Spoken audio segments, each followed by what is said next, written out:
this, Monica! I don't want to see you back here until you're ready to wake up and start doing things properly!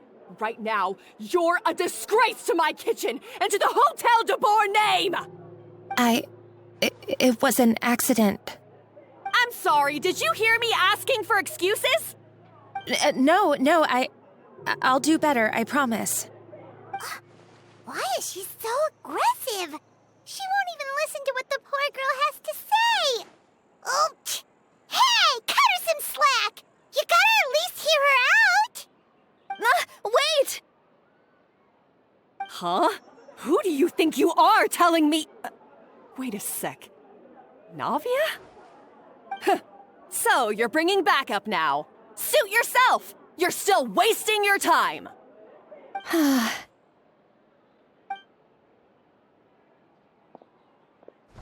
Savannah, is this how you always treat your staff?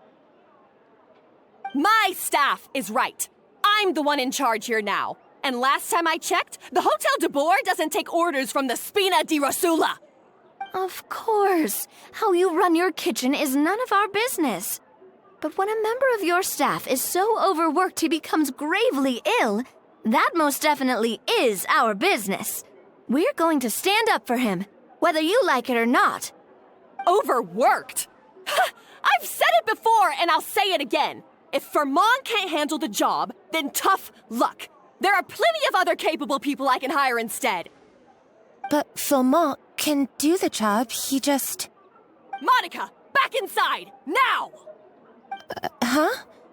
But you said I shouldn't come back until... Just do as you're told, and not another word out of you! Come on, we have work to do! Wow, what a horrible person! Sorry. Looks like I've dragged you into some drama again. Her name is Savannah. She's the new head chef at Hotel de Boer. Ever since she took the job, she's been enforcing a brutal work regime and putting a huge amount of pressure on her staff. One guy was so overworked, he collapsed from illness. He's been bedridden for days, and he can barely even talk properly. I'm sorry. It's all my fault. I don't deserve to be a chef. At his family's request, the Spina di Rosula is trying to mediate on his behalf. We're not exactly making a ton of progress, as you saw. Savannah is adamant that Vermont's exhaustion and illness have nothing to do with her or how she's been running her kitchen. She's refusing to have any kind of meaningful dialogue with us. Our next thought was to talk to the other chefs at the restaurant and get a better idea of their working conditions. But with Savannah watching them like a hawk, no one has been willing to open up. And that's why I'm here, doing it the old-fashioned way. Camping out, watching, and waiting for an opportunity. Oh, shoot! It all makes sense now. Sorry. Paimon should have thunk before she spoke. Did Paimon ruin everything? Oh, no, not at all, Paimon. Honestly, the way she was laying into Monica, someone had to step in. I'm sure I would have piped up if you hadn't. And besides, I don't really think I'm built for espionage.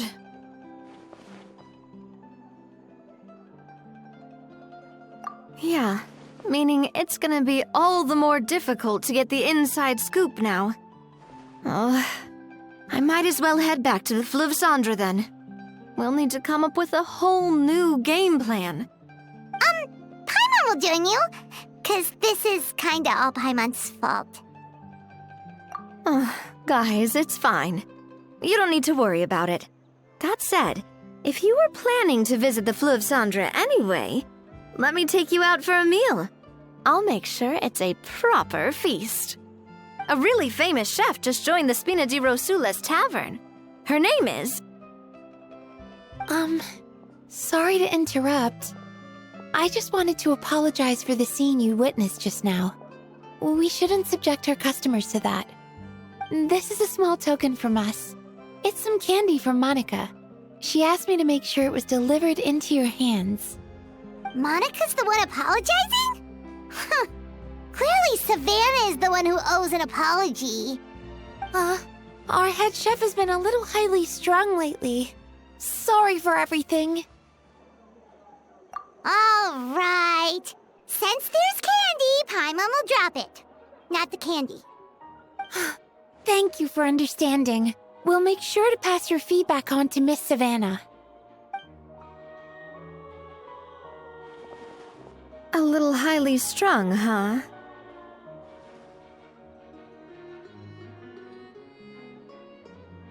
Paimon doesn't get it. How did someone like her even become head chef? Well, according to Fermat's family, she hasn't always been like this. But that's a story for another time. Let's try this candy. Oh, Paimon totally gets it. Come on, dig in! Huh? Hold on, there's something written on the wrapper. Find Escoffier?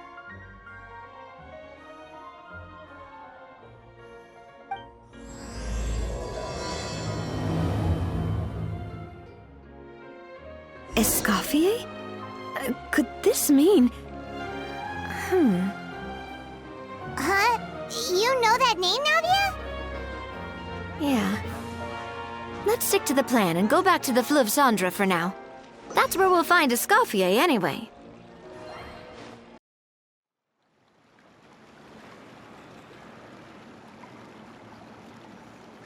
So, who is this Escoffier, anyway?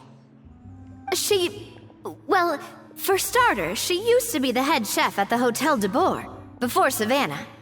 She recreated the legendary Gâteau de Bourg and restored the restaurant back to its former glory.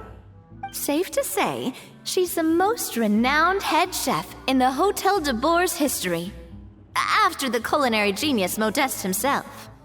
Gâteau de Bourg? That's the super exclusive cake that they only sell a few slices a day, right? Wow. Why the heck would she let Savannah take her place?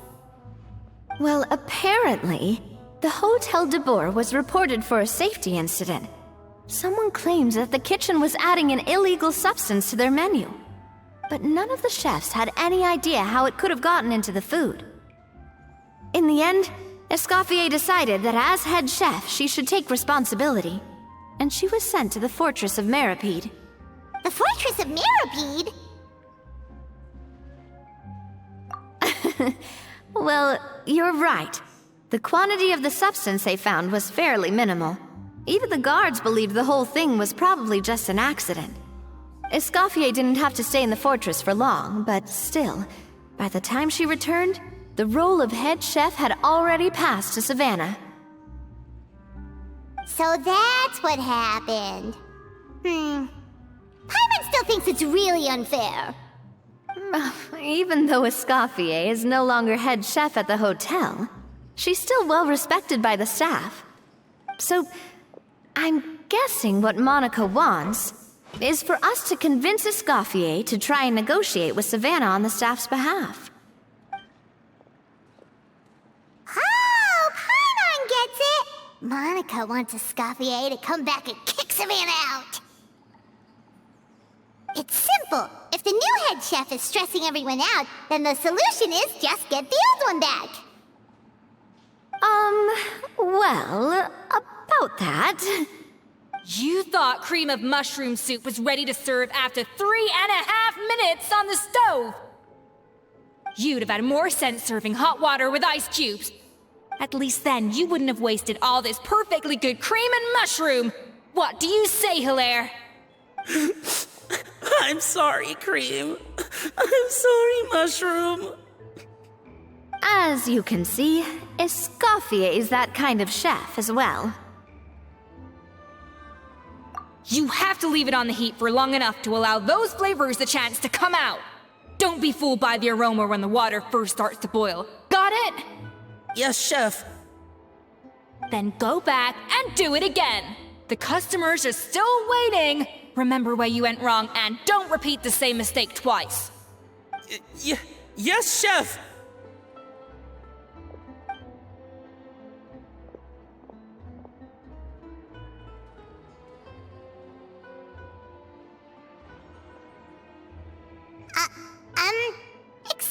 I swear! Waiting to be served? Sorry, we're pretty busy. I'm afraid you have to join the line. Oh, no, we're not here to eat. So you're not paying customers? Then I'm afraid the wait will be even longer. It's hard to talk to Escoffier when she's in the zone. Let's take a seat. We can catch up while we wait.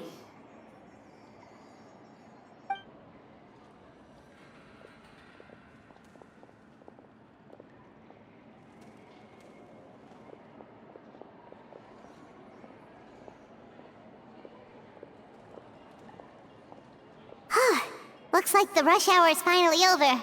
Is it always this busy here? These days, yes. I'd say business has tripled since Escoffier joined as temporary head chef. Well, in her words, the Hotel de Boer doesn't need her anymore. It doesn't look like she's got any plans to go back. I guess I'll be heading off then. Wait, take these home with you. We can't serve them now, and there's no sense in letting them go to waste. Oh, thank you, Chef. For what? Like I said, I just don't want them going to waste. Oh, and tell Fiamma to get well soon, so you're not running yourself ragged every single shift.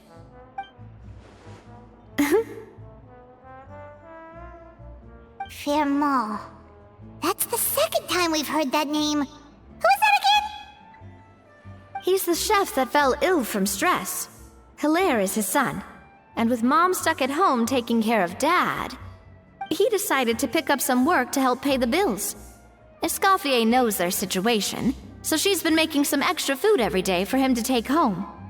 Hey, I heard that, Navia! I've told you before, no one's making extra food. Hilaire is making blunders in the kitchen, and I can't serve his failed dishes, so he might as well take them home. Yeah, failed dishes that just so happen to be nutritionally complete every single time. So you two must be the world-famous traveler and his companion, Paimon. Yes? Is there something I can help you with? Oh, so you know us already. We'll skip the introduction then. We're here to talk about Savannah. I certainly am. The Spina's headquarters are right next to the tavern. And I've lost count of the number of times Navi has come to pester me about it. But I don't work for the Hotel de Boer anymore. And being ex-head chef doesn't give me the right to interfere with that business. Besides, I'm the one who persuaded Savannah to take the job in the first place. What? Well, she was a much gentler person back then. A little timid, even. She wasn't at all confident that she was the right fit for the role. That's hard to believe. Are we definitely talking about the same Savannah here? Honestly, I do wonder if she's just emulating me. I mean, I'm not the most pleasant head chef to be around either. Anyway, suffice to say that given the history between us, it'll be tricky for me to tell her she's doing her job wrong without coming across like a huge hypocrite. Fiamma and the others probably think that Savannah gets it all from me. I wouldn't be so sure about that, Escoffier. Look at this note we got from Monica. She mentioned me. Whatever shortcomings you feel you have, it looks like Monica still trusts you. As for the others, well, how can you know what they think unless you ask them? Monica. Plus, it's not like we're asking you to storm in there and raise hell. We're only in the initial phase of our investigation. All we're trying to do is get the other chefs to open up to us. Oh, Monica. Oh, Monica! Escoffier? I can't believe her! Powdered sugar is supposed to be applied sparingly. Look at all that on the wrapper. It's thicker than the sole of my shoe. Unbelievable! I won't stand for this. She has to learn. Come on, we're going. Wait, so now she's, Let's go catch up to her. We don't want to keep her waiting.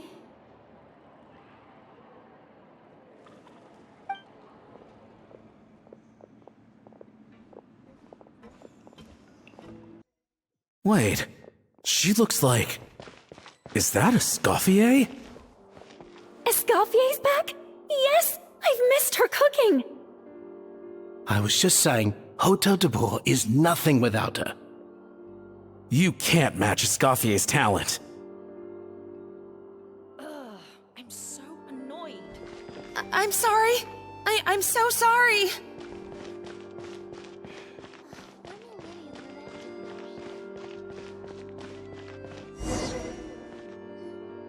I'm sorry, I'm so sorry. I messed up your order. Oh, I wouldn't go that far. Maybe the taste is a little off, but if you hadn't brought it up, I don't think I would have noticed. But, please, you have to forgive me or Chef is gonna... Okay, I know. I'll kneel before you.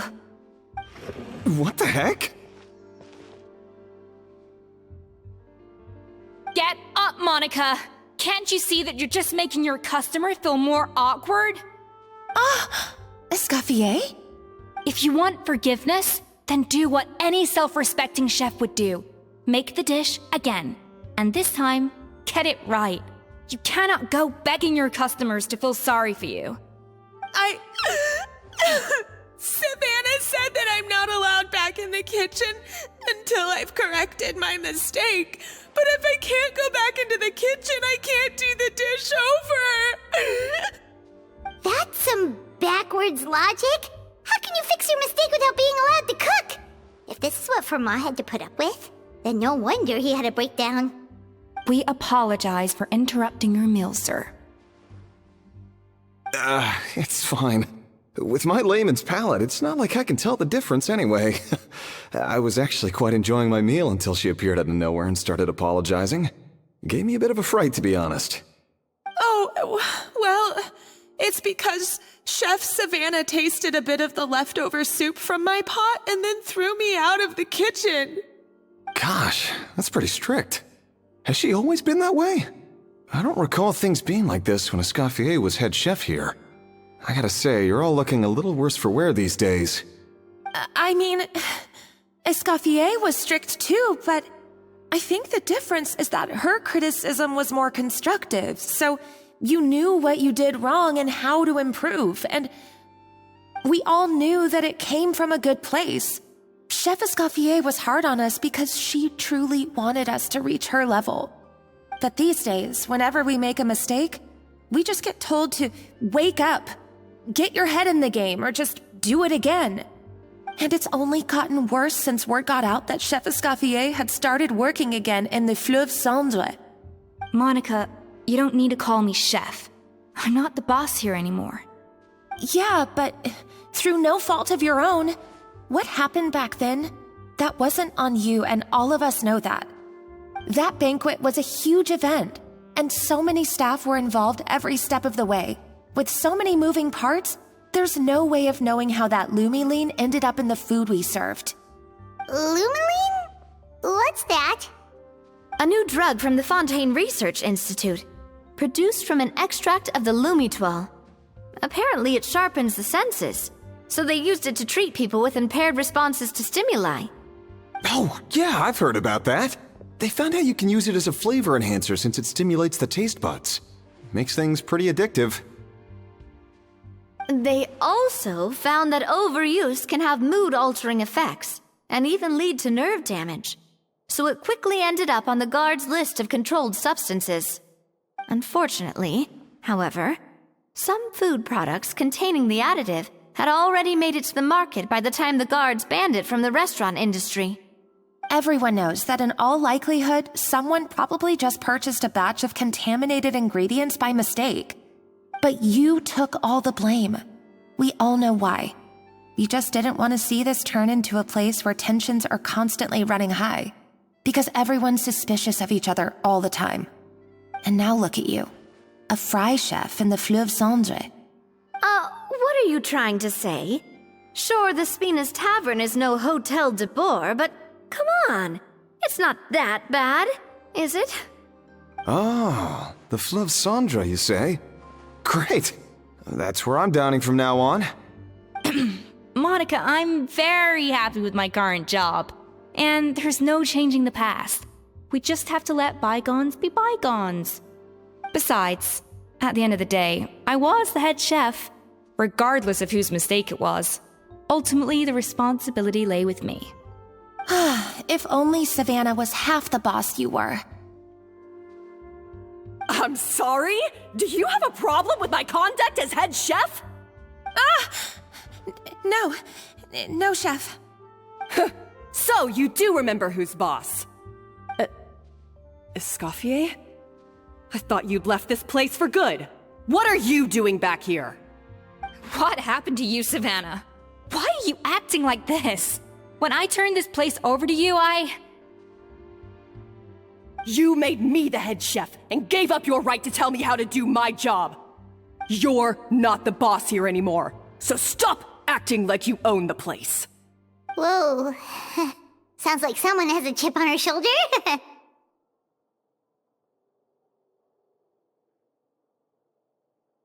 Oh, Savannah! My God, have you grown a temper since I last saw you?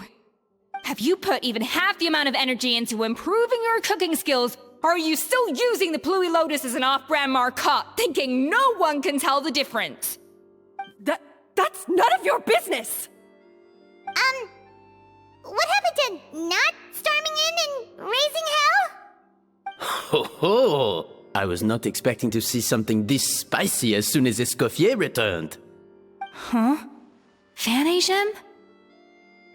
Aye, miladies. Might I make a humble suggestion? Given that we have ourselves a tête-à-tête between chefs at the Hotel de Boer, I dare say it would be de rigueur to settle this the traditional way. The traditional way? That can only mean one thing. That's right. I'm talking, of course, about the tradition established by Modeste himself. The cooking contest! According to legend, the founders of Hotel de Boer, Modeste and Savelli, used this method to resolve all of their disputes. Everything from petty arguments over next week's menu to disagreements over the strategic direction of the restaurant. The cooking contest would decide who had the final say. Sounds like they had a lot of free time on their hands. Well, it might sound that way to us. But in fact, the cooking contest played an enormous role in motivating chefs to hone their skills, reaching new heights of excellence in the culinary arts. And indeed, the reintroduction of this institution in recent years has surely been instrumental in transforming the Hotel de Boer into the top-ranking restaurant in Fontaine. Reintroduction? Someone brought it back? Who? What say you, Escoffier? Surely you of all people won't back down from this challenge. It was you who put the rule in place, after all.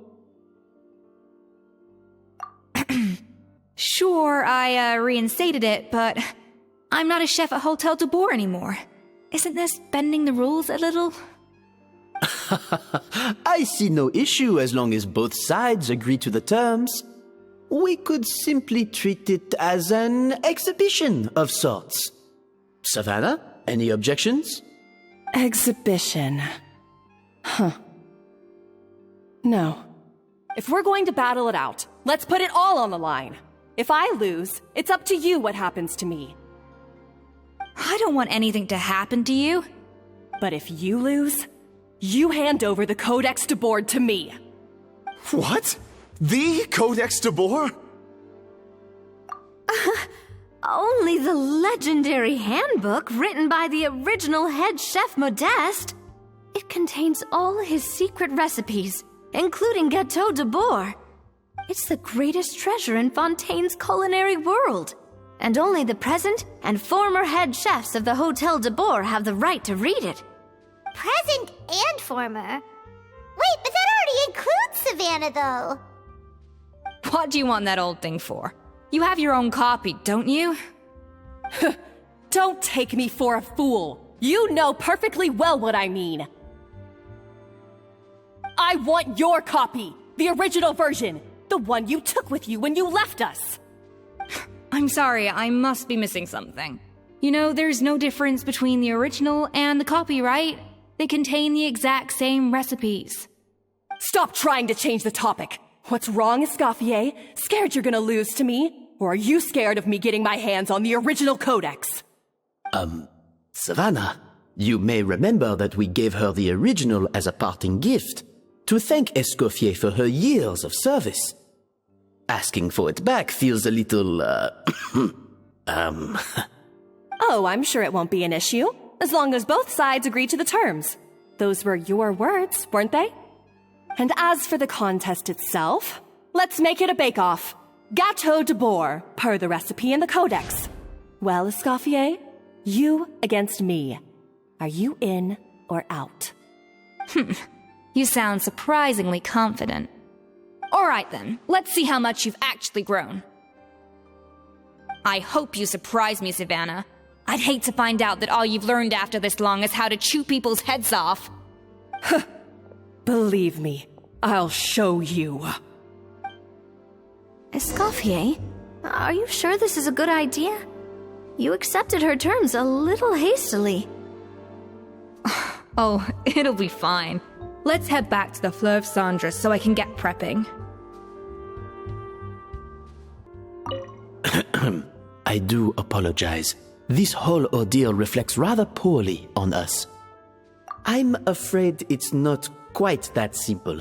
The Hôtel de Bord runs as more of a partnership, you see. It was founded by two friends, Modeste and Savelli, and it's been that way ever since.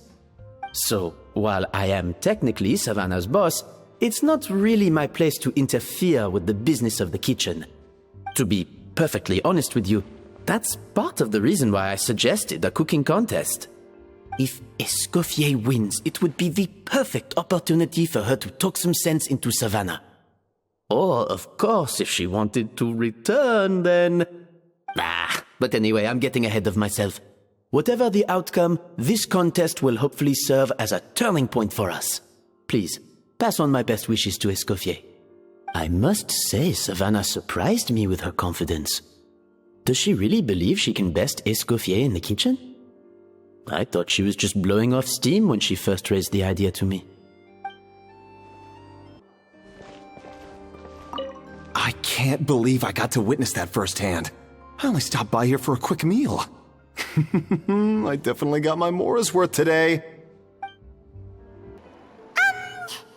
So, this whole bake-off thing kind of came out of nowhere. Was it really sensible to just go along with it?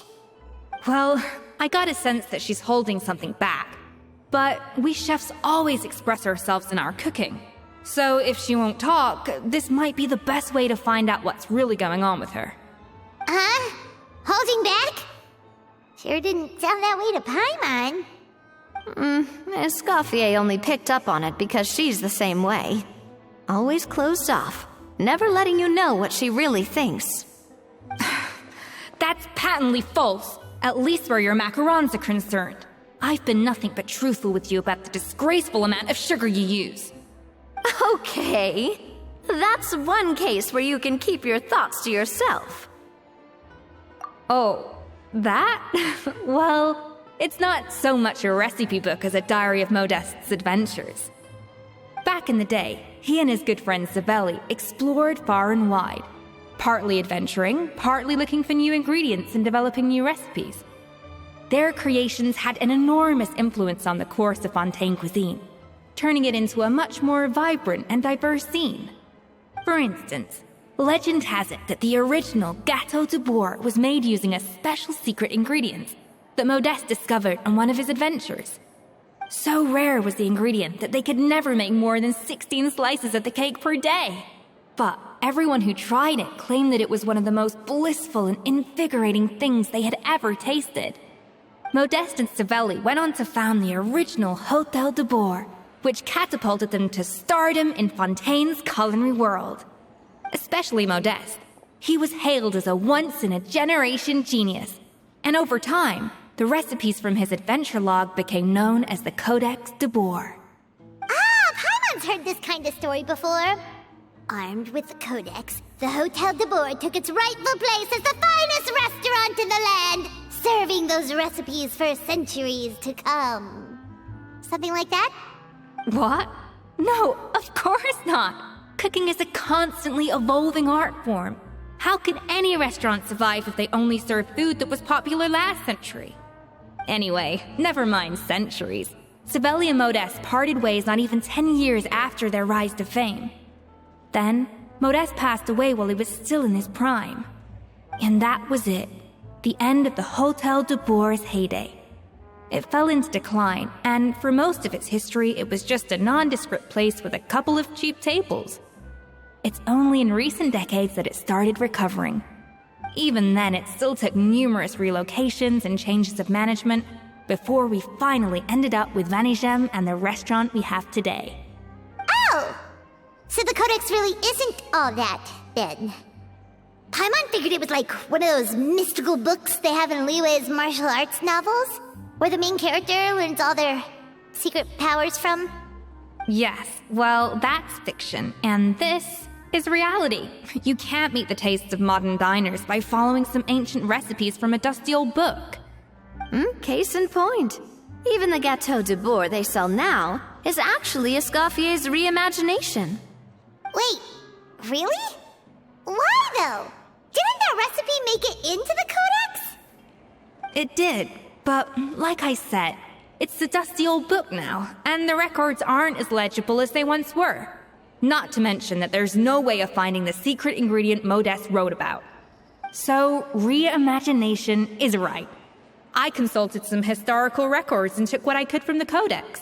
But ultimately, the Gâteau de Boer of today is my own recipe. As for why we gave it the same name and kept the tradition of only selling 16 slices a day, well, you've got Vanigem's business sense to thank for that. Oh! Huh. Well, that kind of takes all the mystique out of it. Hey now, it might not be the original Gâteau de Boer, but it's still the most delicious cake in Fontaine today. And who knows, maybe Escoffier's version is more suited to your palate. Just think, if the original truly was the perfect cake you're imagining it to be, there's no way the recipe would have been lost to history, right? Not to mention that the Hotel de Boer never would have fallen into a slump.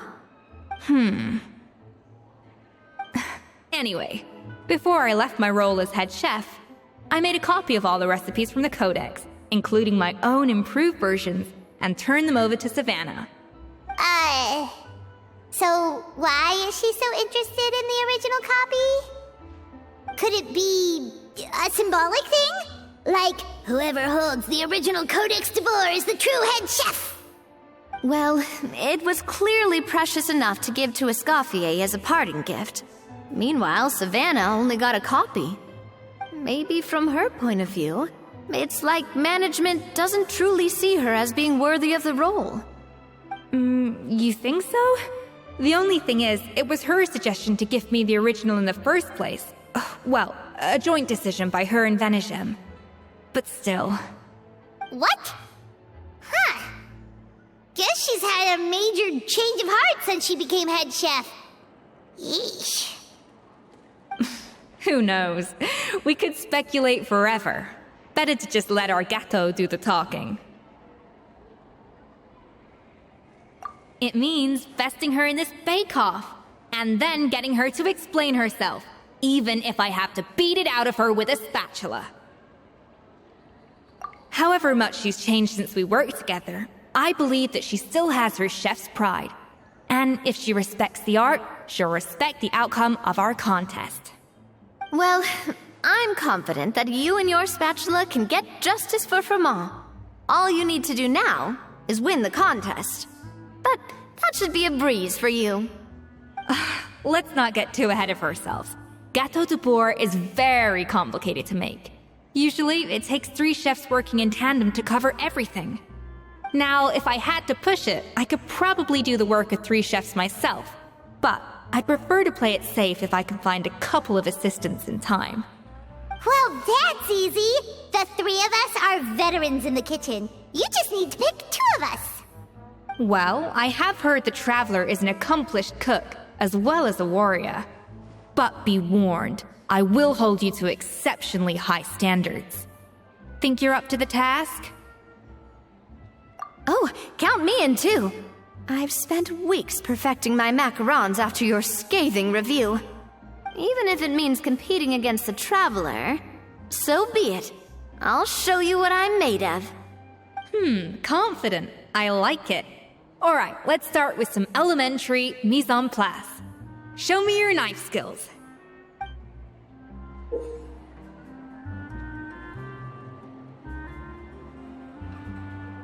I've always called it chopping stuff up, not mise en place. But it's basically the same thing, right? Oh, Navia. The difference in your case is that mise en place is chopping stuff up without sending juices flying all over the kitchen.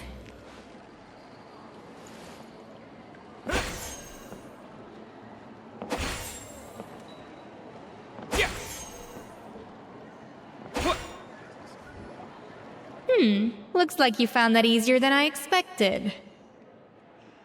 Yeah, thankfully it was pretty straightforward in the end. You made it sound like we'd be carving statues out of fruits or something. Well, brace yourself, because the next step is anything but straightforward.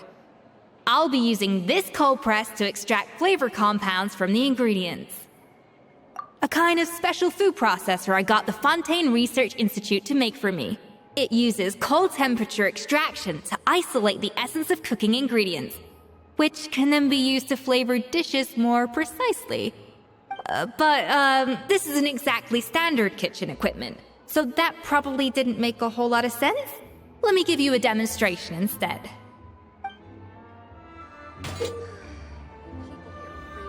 Custom-made equipment from the Fontaine Research Institute, huh? That's some pretty high-tech food prep. Paimon's never used anything this weird before. Cool!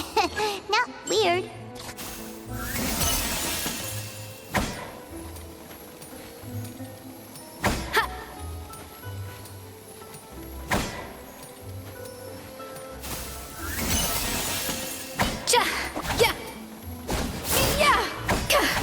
The device isn't cold enough yet.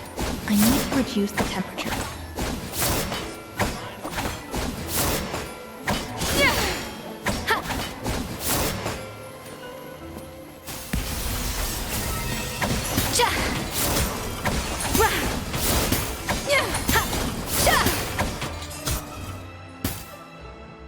And done. These are the flavor compounds extracted from our ingredients. I've processed all the fruit you chopped up earlier. Wow! Even the smell is so much more concentrated. What next? Do we add all this stuff in? Absolutely not! Throwing everything in at once will ruin the balance of flavors. We have to go slowly and carefully to calibrate the exact flavor we want. I'll demonstrate again. Now, watch closely.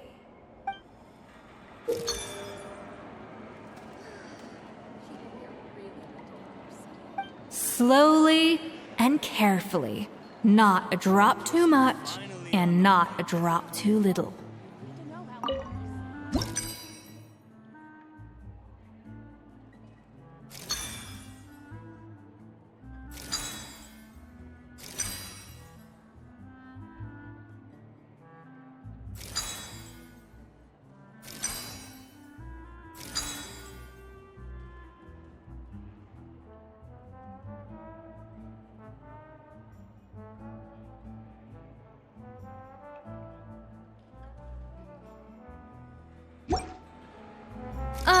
That didn't count. I was experimenting. Get with it, Escoffier. Everyone's watching.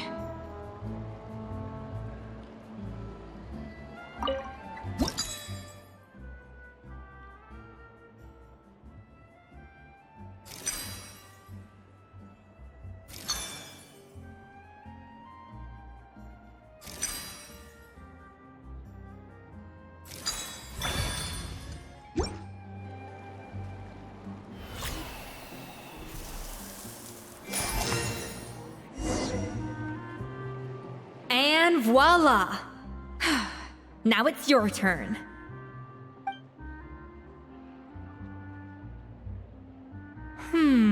Not terrible. Considering this was everyone's first time blending flavor extracts, it could have been worse. But the traveler's work was surprisingly good. Are you sure you've never done this before? You got almost perfect results on your first try. Oh, well, they do say adventurers are multi-talented folks. Now I've seen it firsthand. Alright, now for the part I've been looking forward to. I want each of you to cook something from the Hotel du Bois' current menu. I'll judge your submissions and give you a final score. That's right. The true test of your cooking skills is the finished product. It'll be good practice for the contest itself. Now get to it. Chop chop! How's it going? Have you picked a dish yet? Choose wisely. I expect you to present the most delicious thing on the menu.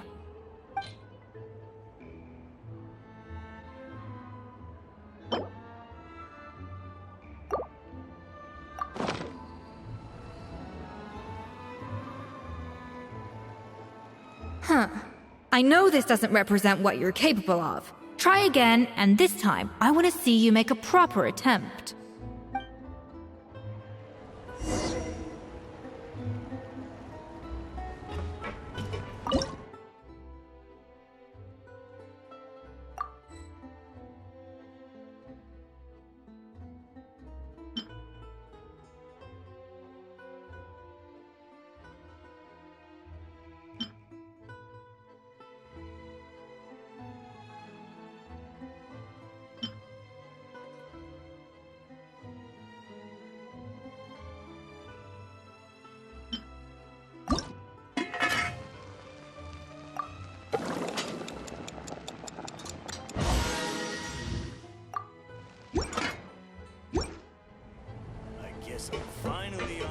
How's it going?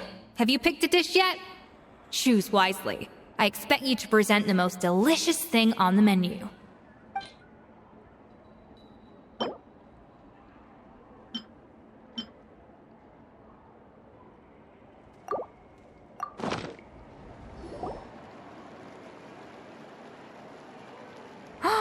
Look at that! With the grace of a snow-winged goose, as I like to say. Now, let the grating commence.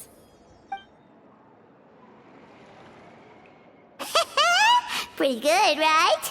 Not to brag or anything, but Paimon's a bit of a connoisseur when it comes to la food. 6 points. What? Oh, well, fair enough. Paimon doesn't cook all that often, so as long as it's a pass. That's 6 out of 100. What?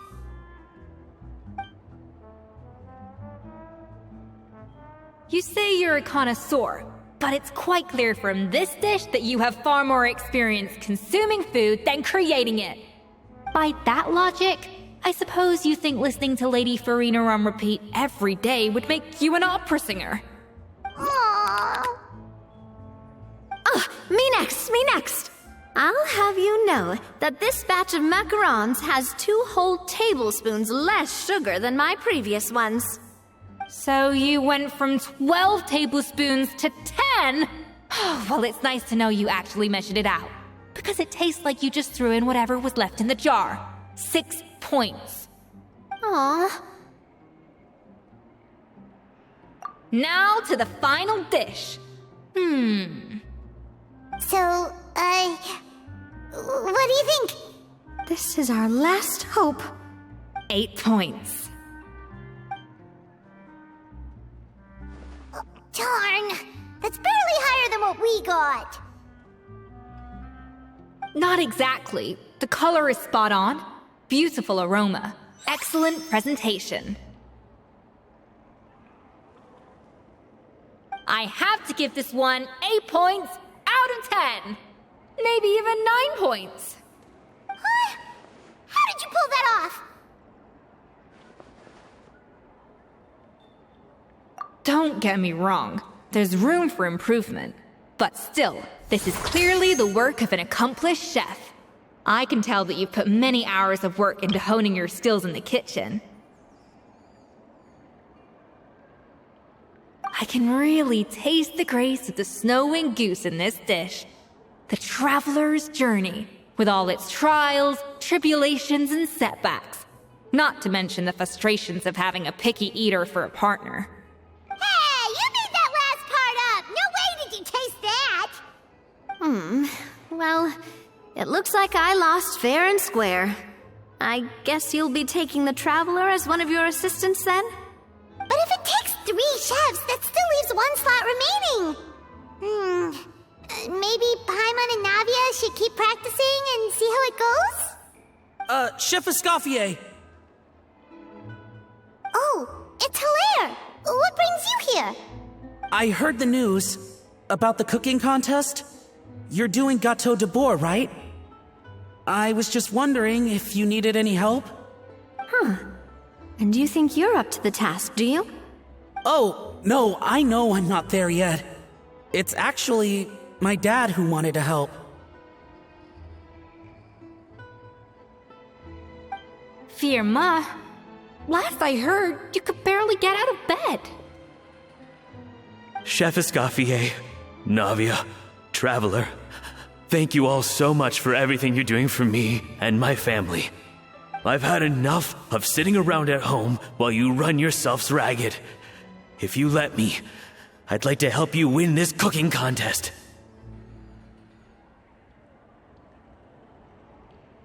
Yeah, I was gonna say the same thing. Don't you worry. I'll be fine. I'm feeling much better now. I'm sorry. I know I've been rather useless these past few days, but not anymore. The fact is, I'm a fine chef, despite recent events. I've proven myself in the Hotel de Bois kitchen, so if anyone's qualified to work under Chef Escoffier, it's me. I think. I hope so. Firma, have you even set foot in a kitchen since leaving Hotel de Bois? I have not, but I'm fully rested now. I know I can handle it. I'll prove it. Let me whip something up for you right now.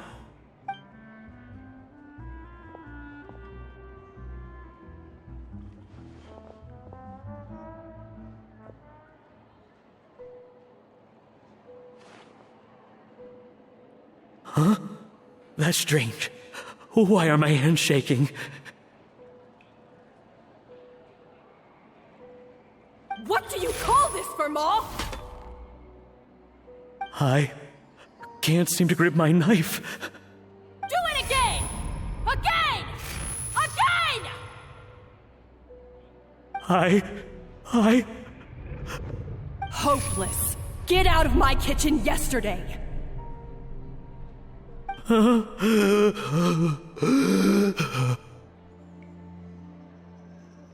Dad, what's wrong? I don't understand. I was feeling so much better, and then Will I never be able to work in a kitchen again? Dad, talk to me.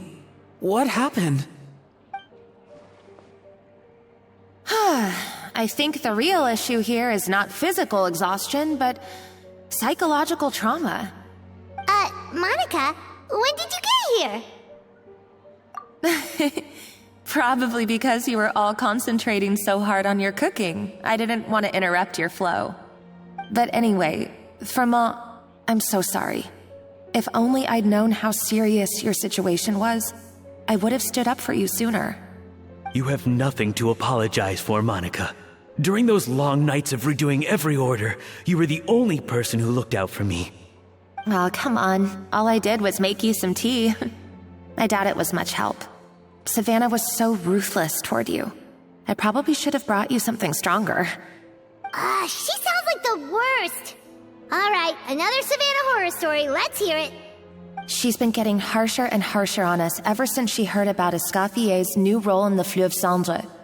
Seems like no matter what we make, she'll find something wrong with it. What is this? It looks like a dog's been at it. In the trash now! Then she orders us to redo the dish again and again, but we never know what's going to make her happy. Do it again, do it again, do it again! Every time you remake it, you just get another earful from her.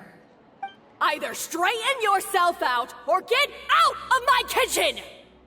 So now, it seems like just picking up a kitchen utensil gives me flashbacks of her yelling at me. Oh man, that must be awful.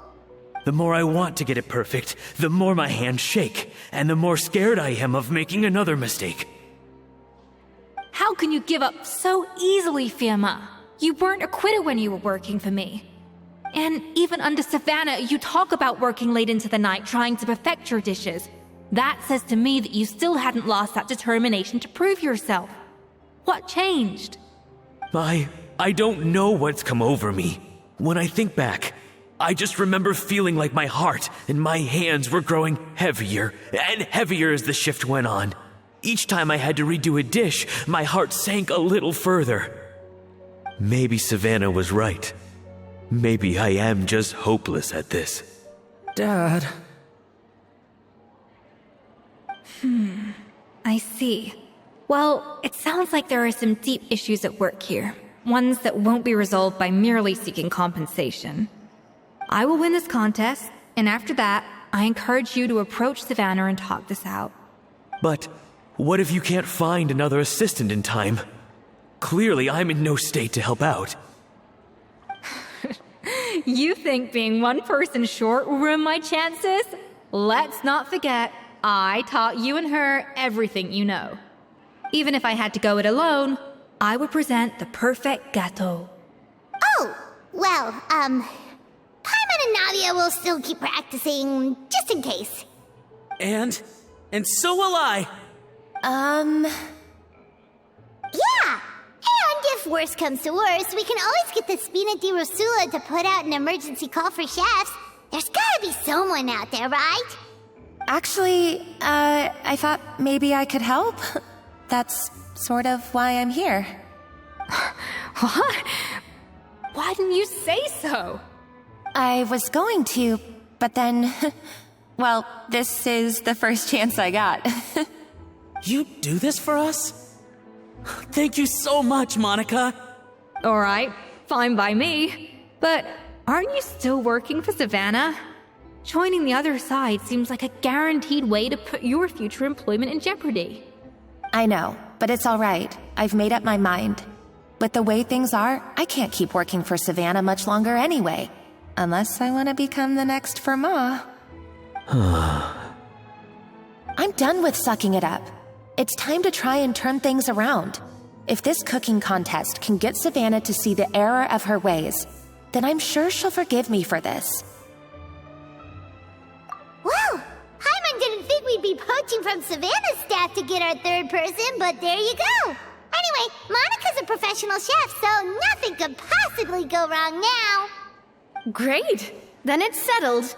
And to congratulate you all on making the team, I propose a Spina-sponsored meal to celebrate. Spina-sponsored? Wait, you mean I'm cooking? Well, I promised the traveler a feast in the Fleuve Cendre. And I know how much you've been looking forward to it. Yeah! Feast, feast, feast!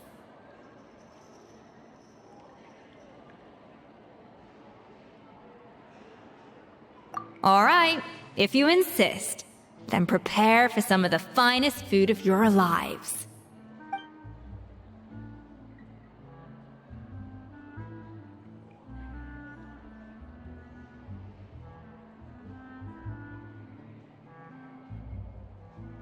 That's not a bad idea, actually.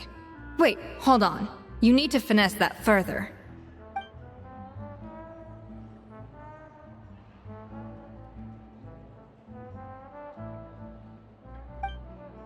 That was a dream come true. Paimon never knew Fontanian cuisine could be this good. So, this is what Chef Escoffier is truly capable of.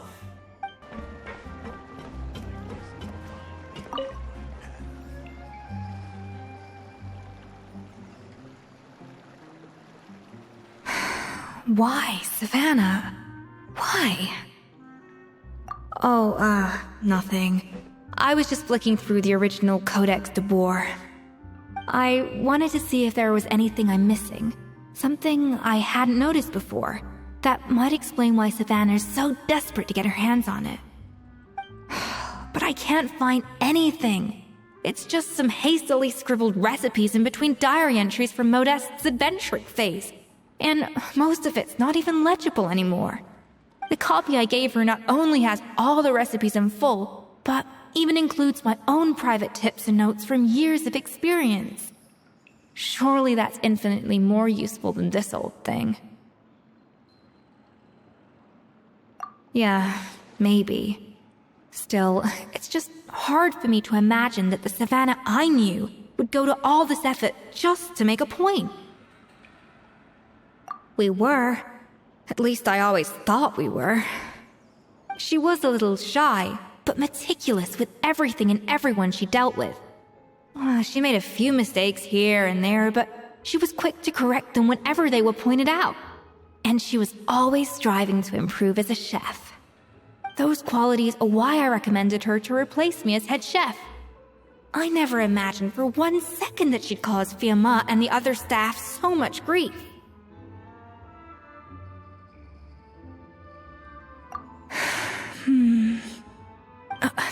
Well, I mean to an extent, of course. I pushed hard for her to get the role. And the idea that she turned out like this because of me is difficult to come to terms with. I wonder if this is how Modeste felt back when he was writing the Codex.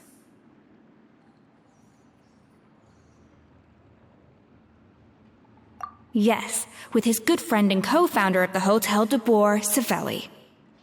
The story goes that after Modeste unveiled his Gâteau de Boer and was hailed as a culinary genius, he was admired and adored by all. But his newfound fame slowly drove him and Savelli apart. Unlike Modeste, whose every new creation was an instant hit, Savelli seemed to face setbacks every turn. Doors that would swing wide open for Modeste would shut in Savelli's face. And with Modeste being whisked off to all manner of functions by his celebrity friends, he had less and less time to discuss the culinary arts with Savelli. People started gossiping about Savelli, and their relationship between the two gradually soured. Everything came to an abrupt end when Modeste, still in the prime of his life and still hailed as a genius, suddenly died from an acute illness. And that was it. They neither had a decisive split, nor got the chance to properly reconcile. Their story just came to an end. One rumor had it that Savelli actually killed Modeste out of jealousy, even as the latter was hoping to make amends. Unlikely. It's a popular theory, but there's no real basis for it. At least there are no records of Savelli ever being convicted of a crime. Still, beyond a point, there's no way of knowing what truly happened in the past. All we can do is try to make sure the present doesn't quite go as badly. And that's why I have to win this contest tomorrow. Then get the truth about everything that's been going on, even if it means cracking her open like a nut. Really? Well, I like the confidence. Don't let me down tomorrow, then. You better bring your A game.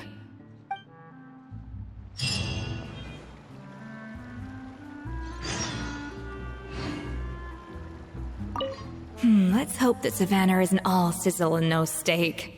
After all the work we put in, it would kind of be a shame if tomorrow was a complete cakewalk. Did you hear the news? Escoffier's coming back for a cooking contest. Wait, seriously? Escoffier in a cooking contest? Now that I've got to see! I don't get it. Why would anyone in their right mind challenge her to a cooking contest?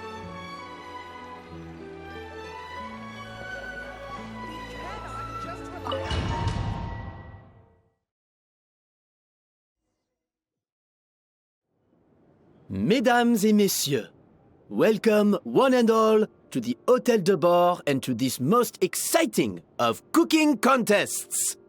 Savannah, I've brought the original copy of the codex you asked for.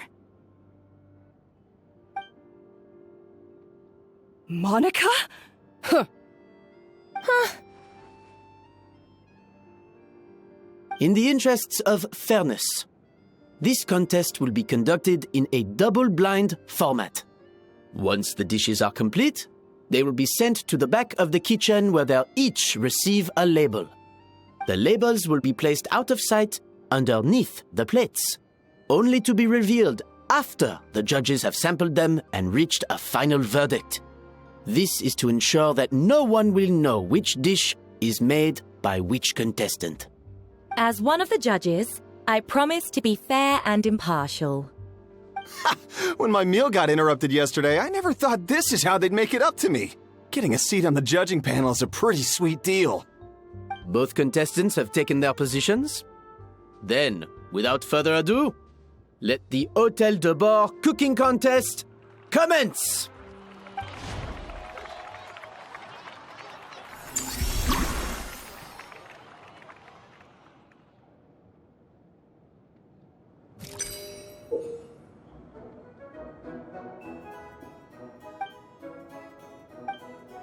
Monica, Traveler, it's go time. Let's do this. Alphonse, Gaspard, get to work. Do not disappoint me. Looks like our two head chefs are ready. Even the best chef in the world can't flavor their food without prepping the flavoring, right?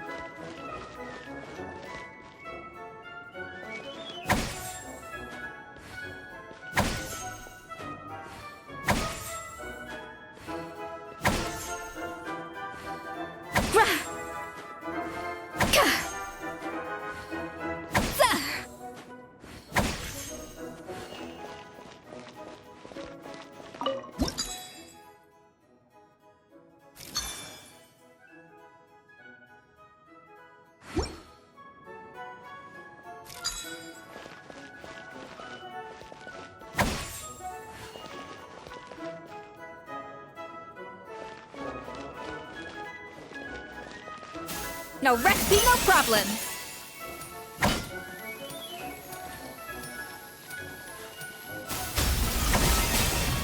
That should be enough flavoring. Now hurry up and balance the flavors.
What are you playing at? That's not how I taught you to do it! Stop horsing around and do it again! Yes, chef! Oh. The balance of flavors is about right, but the quantity is too low. For goodness sake, Savannah, what are you doing? Oh, forget it. I've got to focus on my own dish.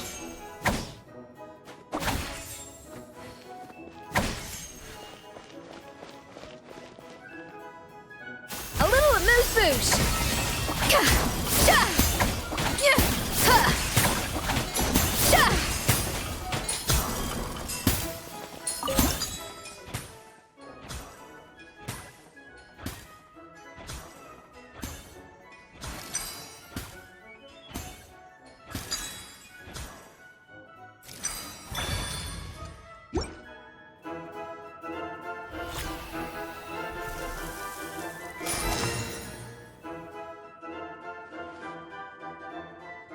So, what do you think?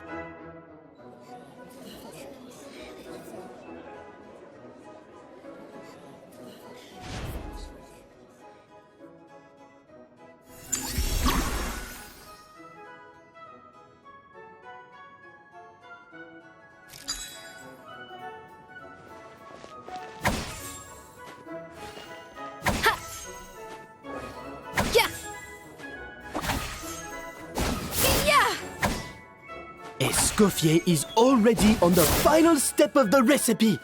Let's check on Savannah's progress. I think this flavor profile is still a little bit off.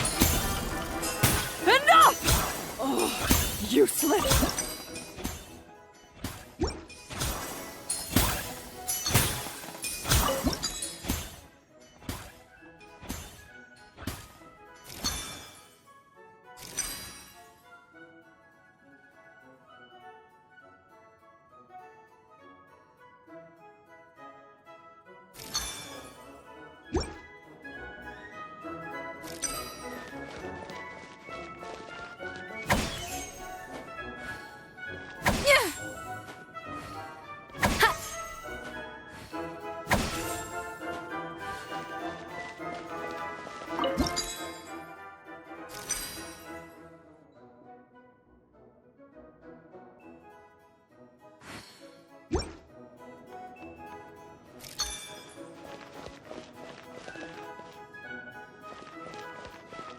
To the freezer!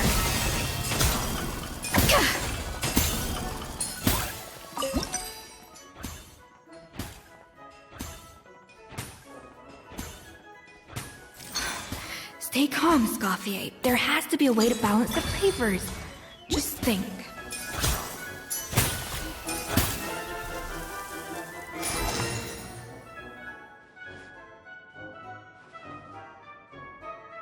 You can't match Escoffier's talent.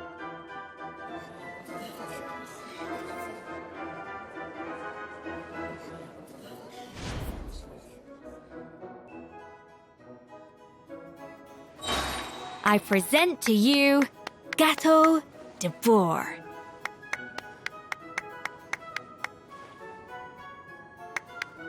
The pinnacle of excellence!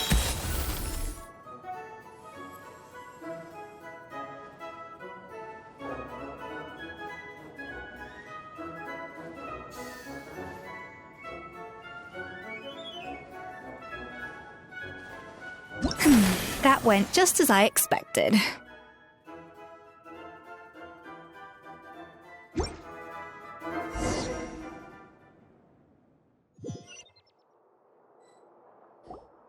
Time's up!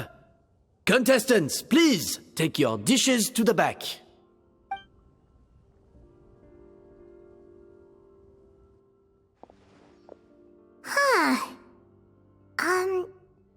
That guy was right.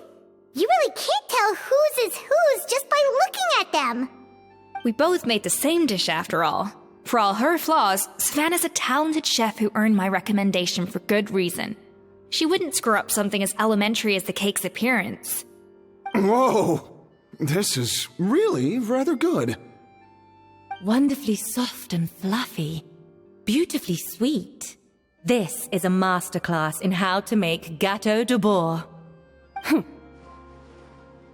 I would give this one at least 9.9 out of 10!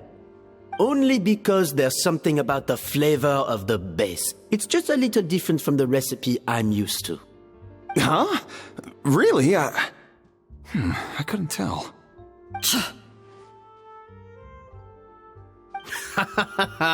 All right, on to gâteau number 2. I haven't had a single bite and already this aroma is a delight to the senses. I have a feeling that this gâteau will be a gâteau for the ages. How exciting! I'm gonna dig in.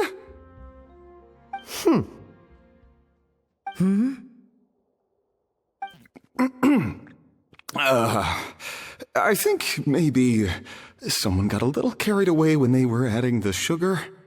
Not just the sugar, it's the flavors too.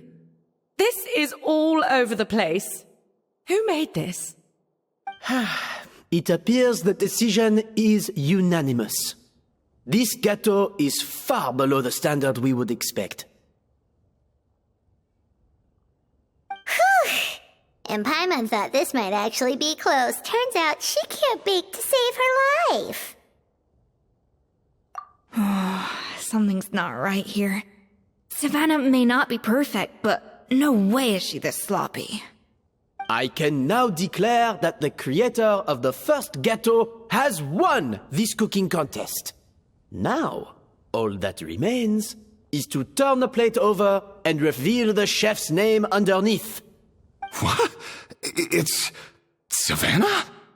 No! That's impossible! Hey, Savannah! You cheated, didn't you? You cheater! What did you do? Oh, you swapped the plates, didn't you? Well, someone's a sore loser. These cakes went from the oven to the judge's table without me ever laying a finger on them. And everyone here can attest to that. It was Vanejem's staff who labeled them in the kitchen. If you're looking to accuse someone, why don't you start with them? Isn't it more likely that Escoffier's lost her edge? Oh, or maybe her assistants let the team down. You take that back! Judges, we demand a rematch.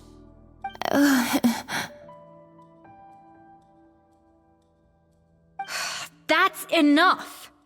What's done is done. As head chef, or rather as team lead, I take responsibility for the dish I served. Whatever went wrong and however it happened, I should have spotted it. Savannah, I didn't think you'd stoop this low just to beat me in a bake-off. What happened to your chef's pride? I don't know what you're talking about. If you want the Codex de Boer that much, you can have it. Escoffier, no!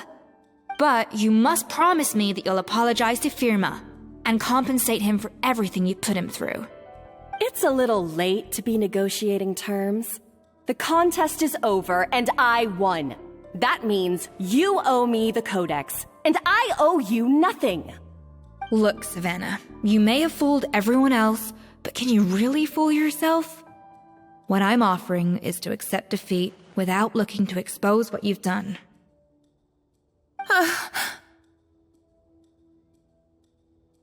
But only on the condition that you promise to stop putting so much pressure on your staff. Fine. I'll treat this as your final handover of duties from one head chef to the next. So, will that be all, ex-head chef? Or is there any other unfinished business you'd like to leave in my hands?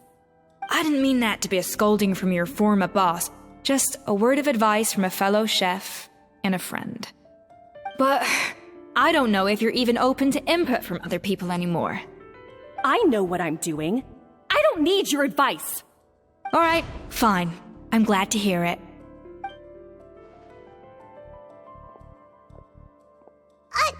Escoffier! The Codex de Boer! Finally. Now, at long last, I will succeed. Escoffier? How could you let her get away with this? Yeah! The Codex is a souvenir of your time here! Doesn't that mean anything to you? It's alright. It was just a bake-off, not the end of the world. I'm already over it. Besides, it's not all bad. She agreed to compensate Firma. That's mission accomplished for the Spina. Honestly, if I'd have known that giving her the Codex would solve everything, I'd have just done that in the first place. I mean, why bother with the whole cooking contest? It's such a waste of time and energy.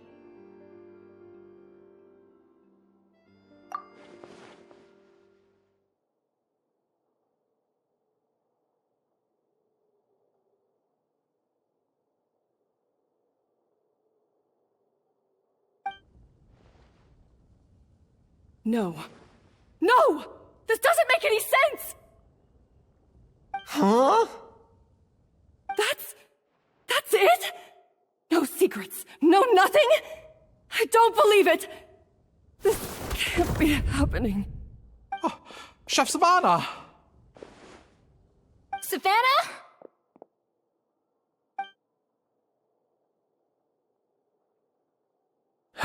It's nothing life-threatening. Just a lot of pent-up stress and exhaustion. Oh, I knew it. Pent-up stress? The truth is, however hard she might be on the rest of us, the person she puts the most pressure on is herself. Yes, there are nights when she makes us redo things over and over into the wee hours. But for her, it's every night. She'll hide herself away in the kitchen, working on new techniques and recipes, and only realize how long she's been at it when we come to work the following morning. But why? Why would she do that? Our best guess is she doesn't want to be seen as less of a chef than Escoffier. And there it is. Even so, that's no excuse for taking her anger out on the rest of you. Yeah, and it's definitely no excuse for cheating in the cooking contest. About that, we honestly have no idea how she did it. We were focused on our own work the whole time, like she asked. Leone and Argalia were the ones I tasked with labeling the cakes. I've already spoken to them both. They're at a loss to explain it too. Not to worry. Come on, join me downstairs. I'll interrogate the guilty gâteau myself.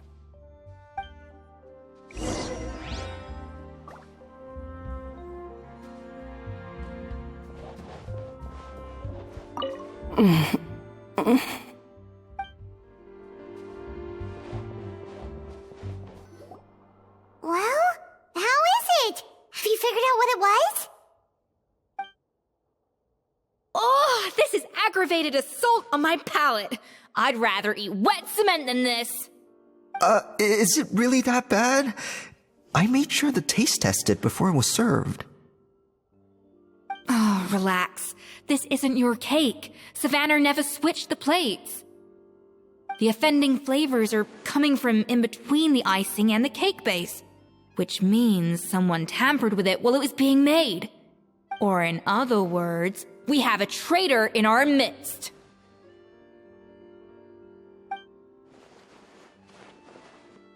I'm sorry. I was forced into it. It was Chef Savannah. She said if I didn't cooperate, she would... Calm down, Monica. I've already accepted defeat. And if I wanted retribution, I would have brought this up when the results were announced. Whatever's going on with you, just spill the beans. There's no need to hide it.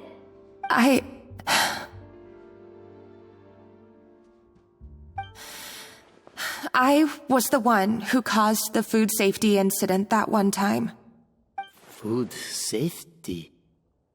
Wait, you mean the Lumaline incident?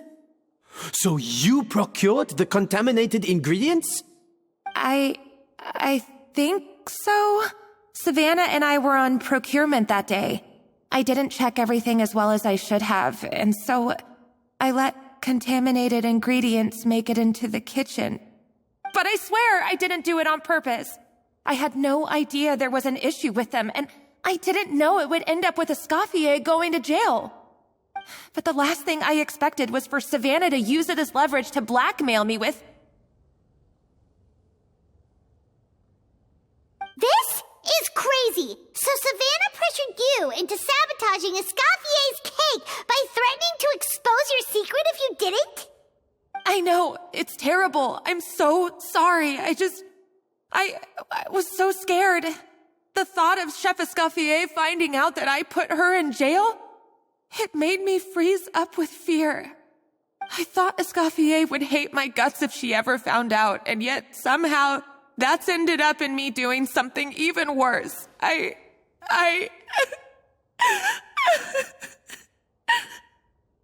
Seriously? All this fuss over a little slip-up? Huh? Firstly, it's not like I got a life sentence. I did my stint at the fortress, and now I'm out. And secondly, I had my own reasons for leaving the Hotel de Boer. This wasn't the only factor. So you don't need to feel ashamed or frightened or anything like that. Any more than you need to add butter when you're pan-searing foie gras. You mean... you forgive me? Oh, well, I'm not saying you don't have to take responsibility for your mistakes. You should tell Vanagem to mark down your performance for the past few months. Then do some digging and find out exactly where those contaminated ingredients came from. Sure, you've made mistakes, but now's the time to fix them. Understood? Understood.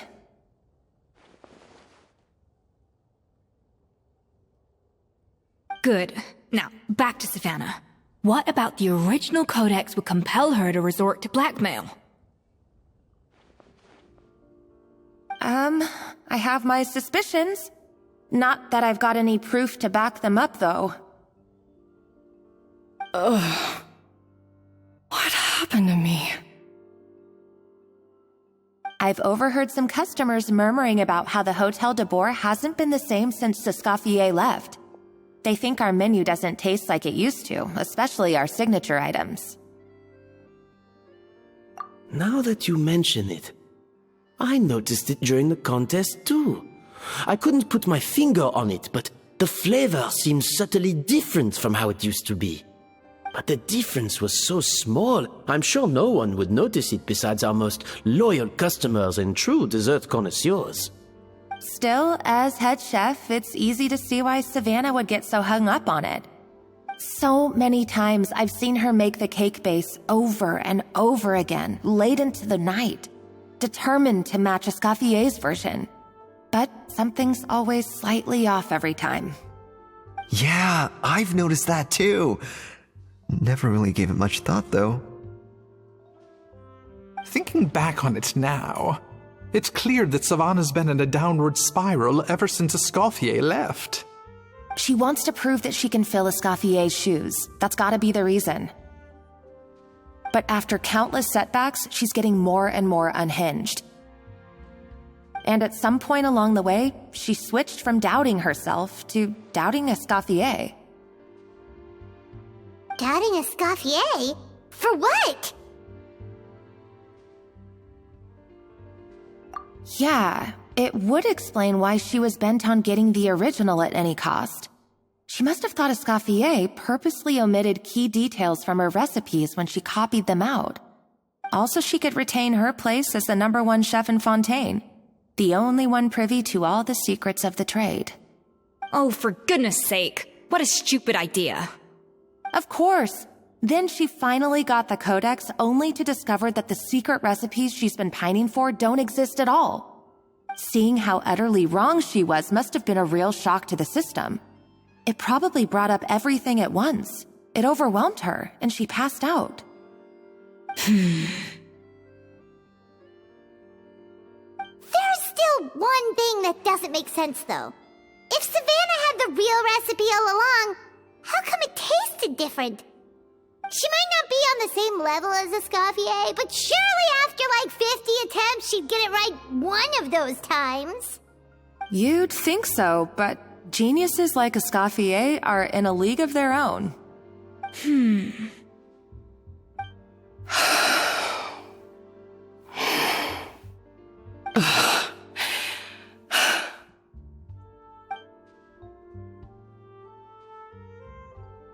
New head chef, you say? What's her name? I don't think I've heard of her before. I wonder, can the Hotel de Boer keep its edge without Escoffier at the helm?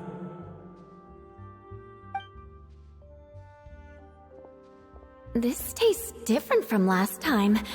Is it undercooked or something?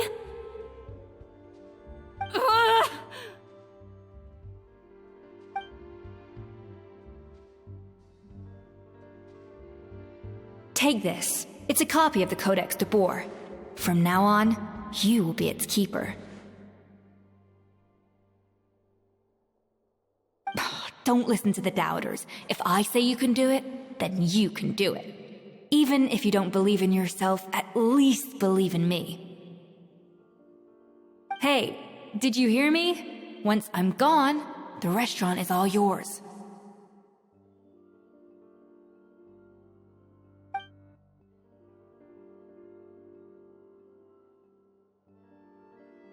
All this time, I've been blaming other people, but maybe I'm the problem.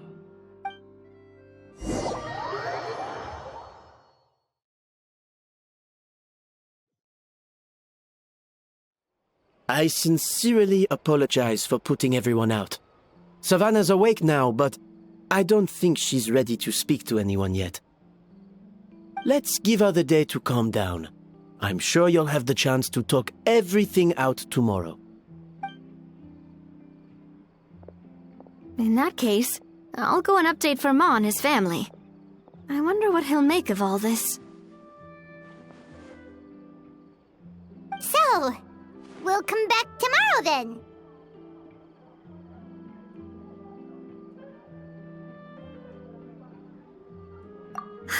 That was a long day.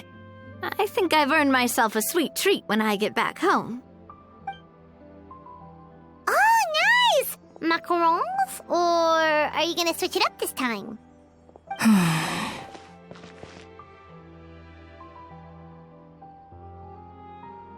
Traveler, how much do you know about the snow-winged goose? Every year, they migrate long distances in search of a suitable home. There's always one goose at the front whose job is to lead the flock. Fontaine poets often use the image of that goose to explore the ideas about leadership and genius. They usually imagine someone who's a cut above the rest, a model of perfection. But what those poets don't know is that during a migration, the lead goose is always changing. Once the lead goose shows signs of fatigue, it retreats to the back of the flock and allows another goose to take its place. So the truth is that leadership, with all the responsibilities and pressures that come with it, it's something that everyone takes turns at. But we humans completely miss that fact when we project our own ideas about social hierarchies onto them. I guess what I'm saying is, I don't buy into this notion that there's some sort of gulf between normal and genius. Cooking is a science, not magic. Given the same ingredients, same recipe, and same environment, I see no reason why two different people shouldn't be able to create the exact same dish. Of course, some people have a more sensitive palate than others, and some people are just born bolder or more conscientious. But these are all variables that can be accounted for with time and practice.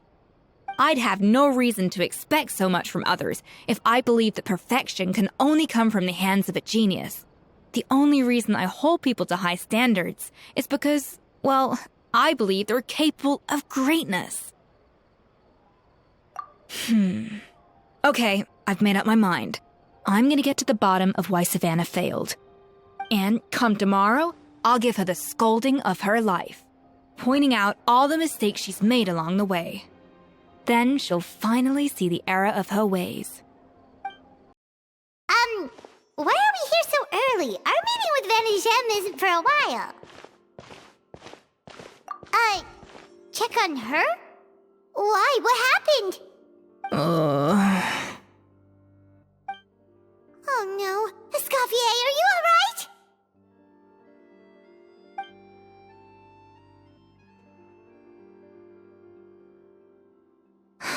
I'm fine. Just need to get some more coffee in me. Huh? What happened to my coffee? Did I really drink it all? Alright. Thanks. I appreciate it. Well, there's cooking facilities here. Or we could just grab a cup of coffee from Café Lutece, but either way, hurry!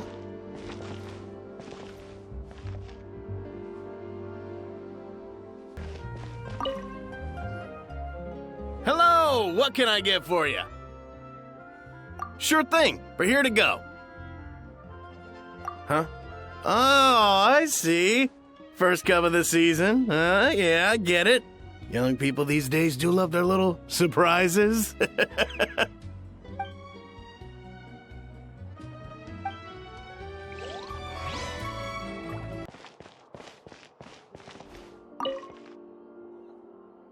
Coffee. Need coffee.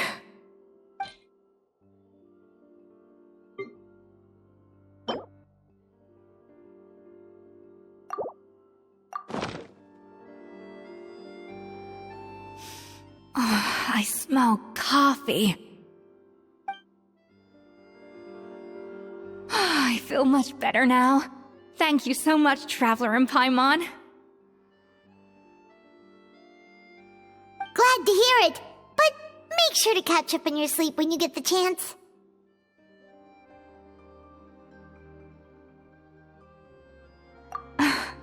I think I figured out where the problem lies. Honestly, it's ridiculous.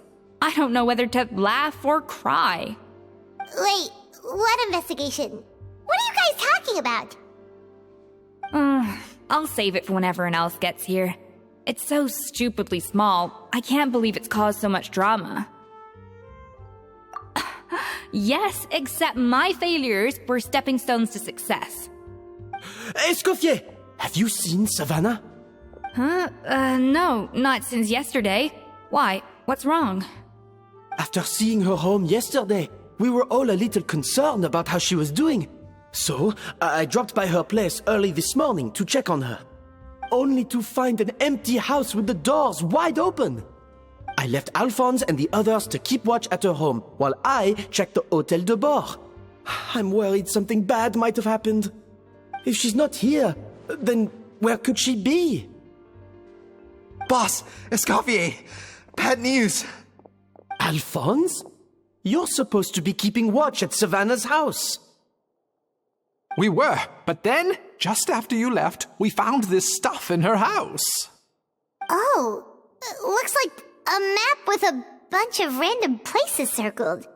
What does it mean? Wait a second. This feels familiar. I'm sure these places are all connected somehow. Of course, from the Codex. They're all places that Modeste explored on his adventures. Yeah, but I don't understand. The adventure logs in the Codex are too fragmented to be of any use. How come this map shows all the missing details? The Codex de Bord? Then, this place marked in red out at sea.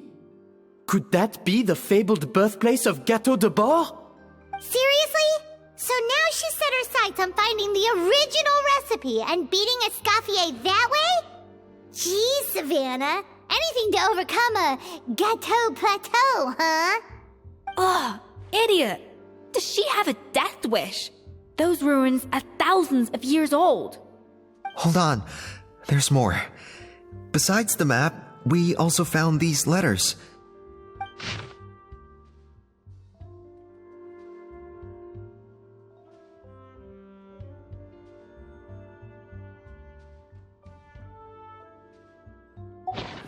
It was you. You let the Lumaline through, didn't you? It sounds like a threat letter. Does this mean that Savannah was responsible for the safety incident? And not Monica after all? Retrieve the Codex by any means necessary. So the cooking contest and the cheating. Someone else was behind her pulling the strings? She's keeping the true recipe to herself. Ugh, this is all such a mess. Paimon needs a second to process this. First, we thought that Savannah forced Monica to cheat in the cooking contest. But now, it turns out that someone else forced Savannah to force Monica to cheat?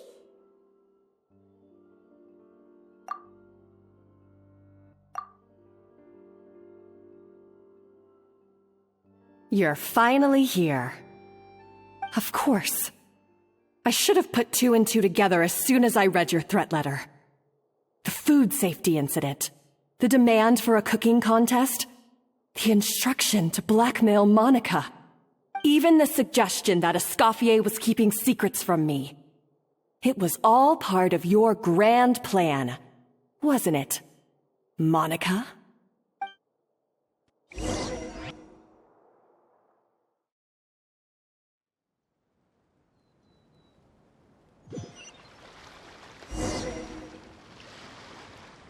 We should be getting close to the spot marked on the map. of all the stupid things she's done, this really takes the cake. The moment we find her, I'm gonna curse the living daylights out of her.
Whoa, this place looks like an underwater restaurant, doesn't it? Suddenly, the idea of an adventure chef finding secret ingredients makes a whole lot more sense. I think Modest's Codex mentioned this place. A public bath from the time of Remoria. So yeah, definitely the kind of place that would have served food and drinks. Huh? Some blubber beasts have come to join the party? How did they get here?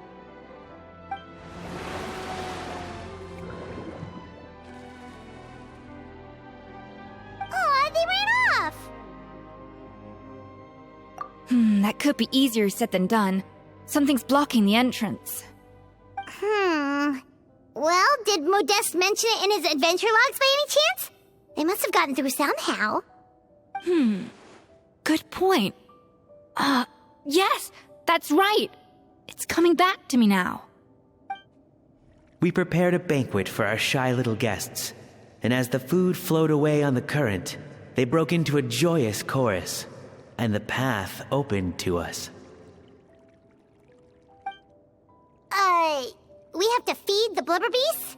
With what? There's nothing here besides rocks, romaritime flowers, and lumitoile. See, this is why you should always bring snacks. You never know when you're gonna need them. Now we have to head all the way back to shore and grab some. There is no time for that. Romaritime flowers and lumitoile will have to do. They may not look appetizing to us, but who knows? They could be blubber beast delicacies. Wait, we're seriously gonna try this?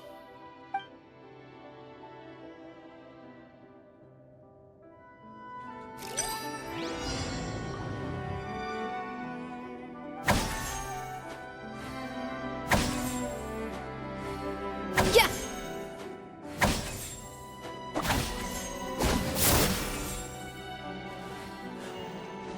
A little amuse-bouche!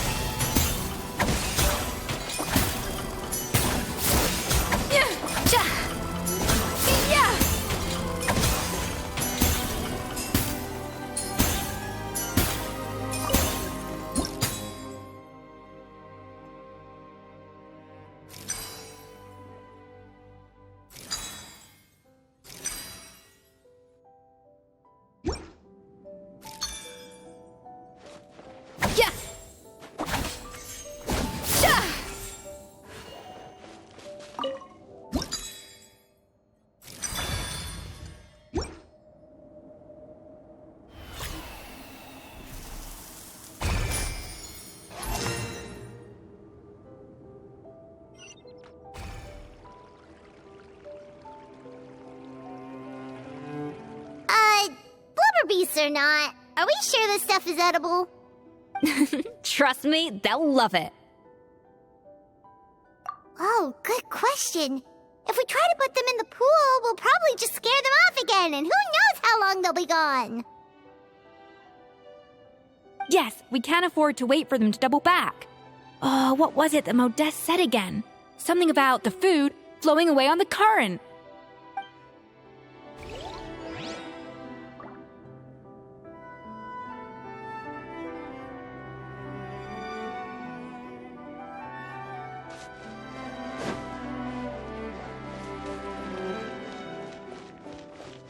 Hey, be careful! Scare them off too much and they might not come back again.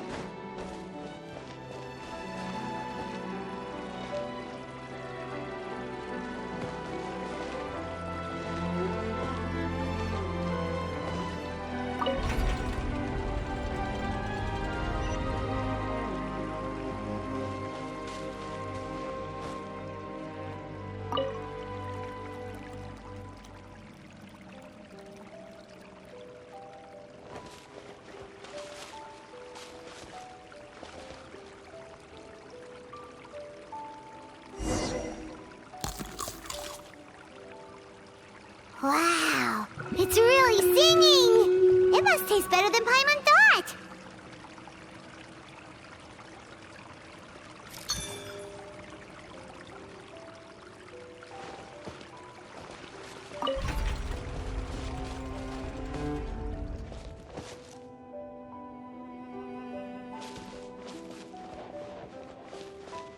The tracks turned back again. Ugh, so annoying.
Open!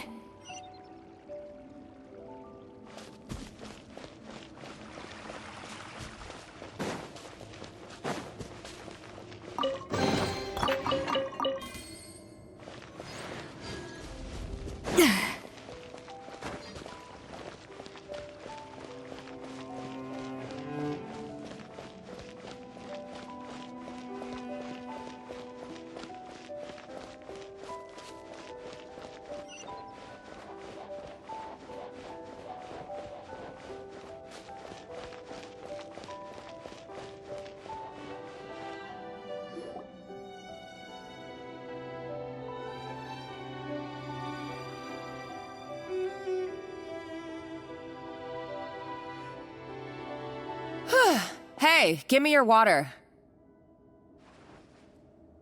Here. I said your water, the one you just drank out of? Sure.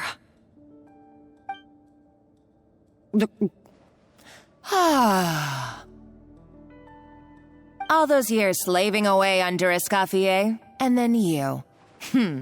Today, it's finally paying off. Not only have I found the ruin that Savelli kept hidden, but I also get to boss you around like my little lapdog. Hey, go scout ahead for me. If we need to do any more blast tunneling, I want to know where to lay the explosives. Did you not hear me? Get going. Why don't you do it yourself? Oh, when did you learn to fight back? You're always so compliant when I give you instructions by letter. That's because you threatened to expose me for the Lumiline incident. I swear, if I'd known what you were planning, I'd never have... Ha! Don't be so self-righteous. Admit it, you've always been jealous of Escoffier. That's why you lapped up everything I told you. You were terrified of her finding out about your part in the Lumiline incident, and you resented the way her reputation hung over you. So you jumped at the chance to convince yourself that she was the villain, that she deliberately hid her secret recipes from you just to hold you back. It was the only excuse you needed to justify getting back at her. First, idolization, then jealousy, suspicion, and self-deception. That's what this comes down to. It was the same story with Savelli and my ancestor. He offered Modeste his friendship only to murder him out of vanity. He promised to explore the world with him, only to later destroy all records of their adventures. It's a miracle I even found this place. You have no idea the countless hours I spent piecing it all together. So you see, you're no better than Savelli. If you can't beat him, betray him, right? I am no Savelli, nor will I ever be. Oh, put a lid on it. You really think you can absolve yourself of your vindictive and jealous behavior now? Just because you finally realize that Escoffier never kept any secrets from you? You didn't show any remorse when she left, or in the cooking contest. Why start now? You have no right to redemption. You're right. I don't deserve her forgiveness. But I am done being bullied into submission by you! Ooh, feisty. But you should watch your tone. Talking to me like that could get you in big trouble. I somehow doubt that. Since I poisoned both our water bottles. What? Ever since I learned the truth, I've been biding my time, waiting for this moment. You've played me like a fiddle for so long, and now this is payback! But you drank it too! It's what we both deserve. This is the price we must pay for betraying Escoffier. You'll die here with me, Monica! You.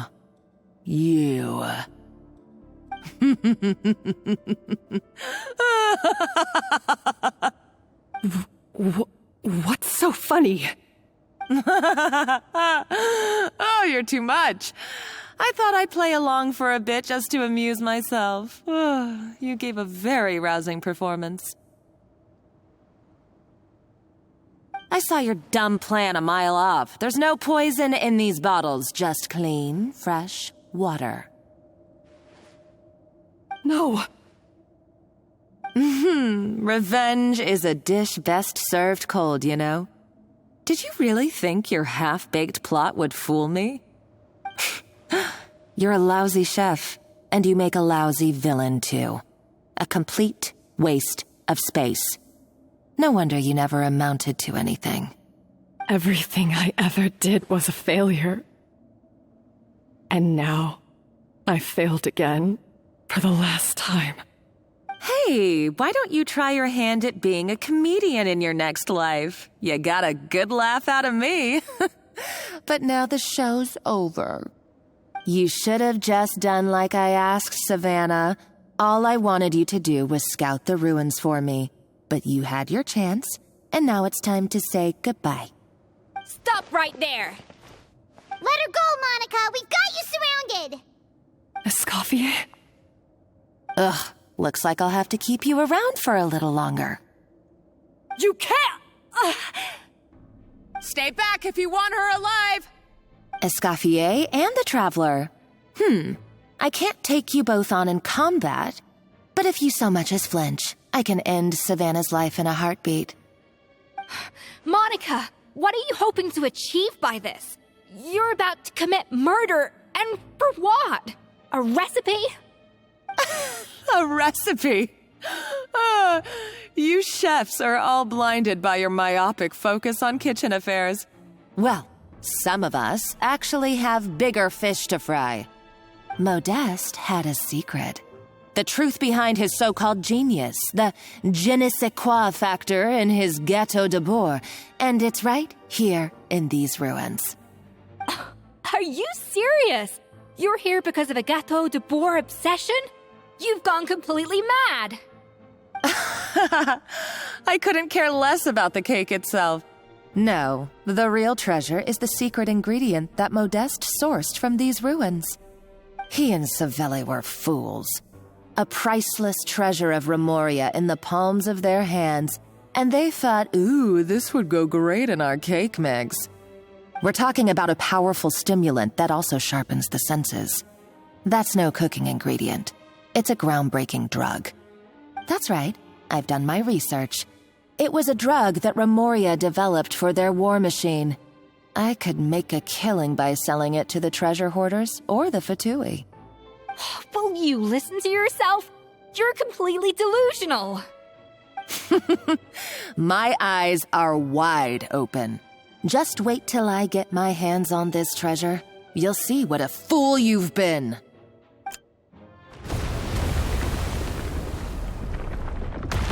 Wait, what's that sound? Just when I thought she couldn't get any crazier. She's lucky the whole place didn't collapse. Uh-oh, Savannah's gone too! Monica must have taken her. Oh, what a coward. She's only taken her hostage because she knows that she's no match for you. That's true. Even if she finds the treasure, she'll need Savannah alive if she wants to get out of here in one piece. Oh, well, our path's been blocked, so let's look for another route.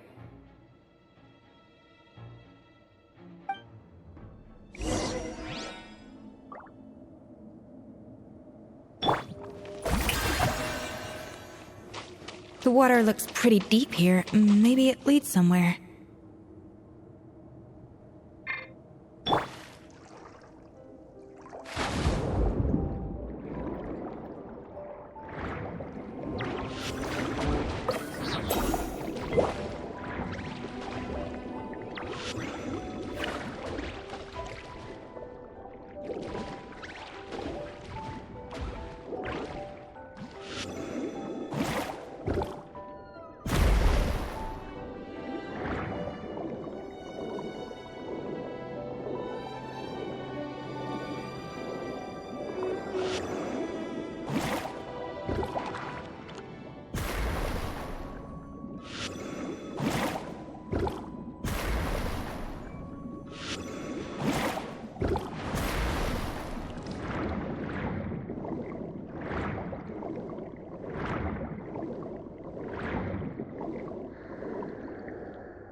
They were probably awakened by the explosion just now. Alright, Knife Skills 101. Time for some rough chopping.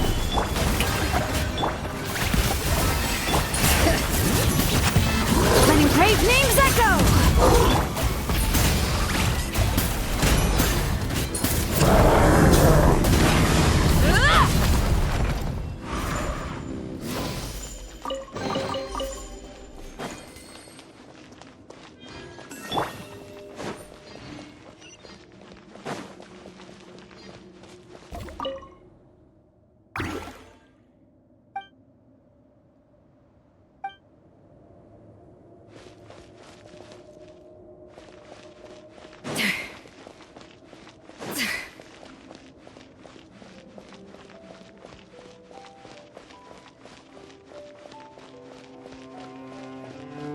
Another door? Guess we need to prepare another feast for our guests.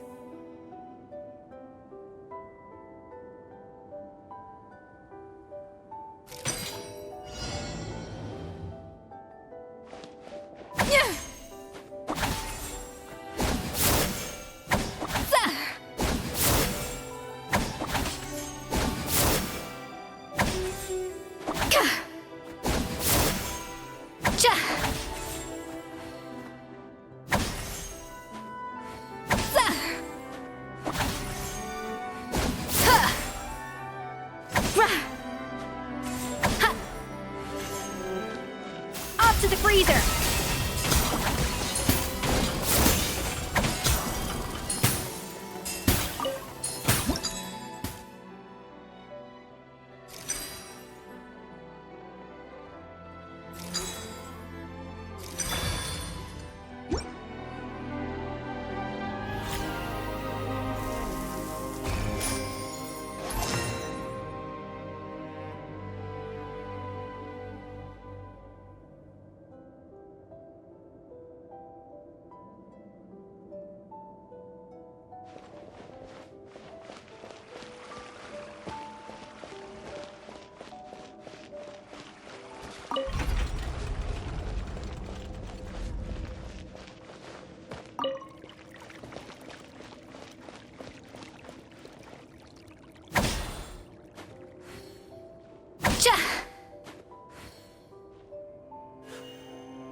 It seems to really like the texture of Rome maritime flowers.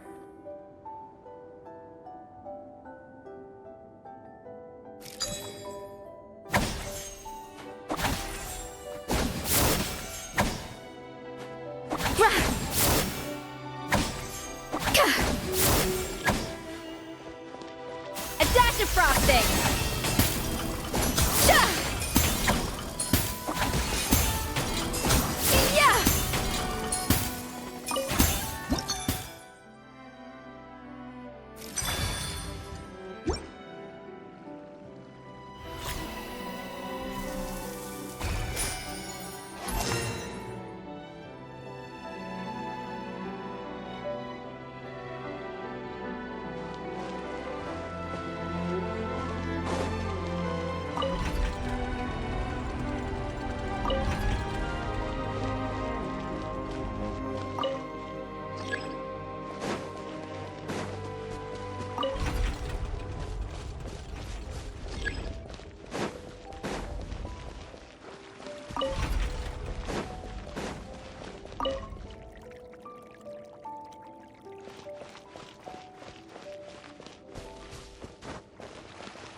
Let my name echo in song!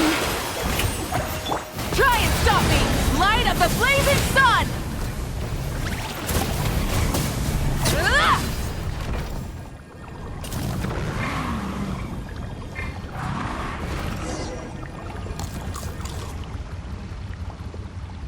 I never knew you could process Lumitwol like that. Alright, I've got to jot this down. Lumitwols and maritime flowers. This could open the door to a whole new world. Yep, that's literally the plan. Wait, hold on. Which door are you talking about?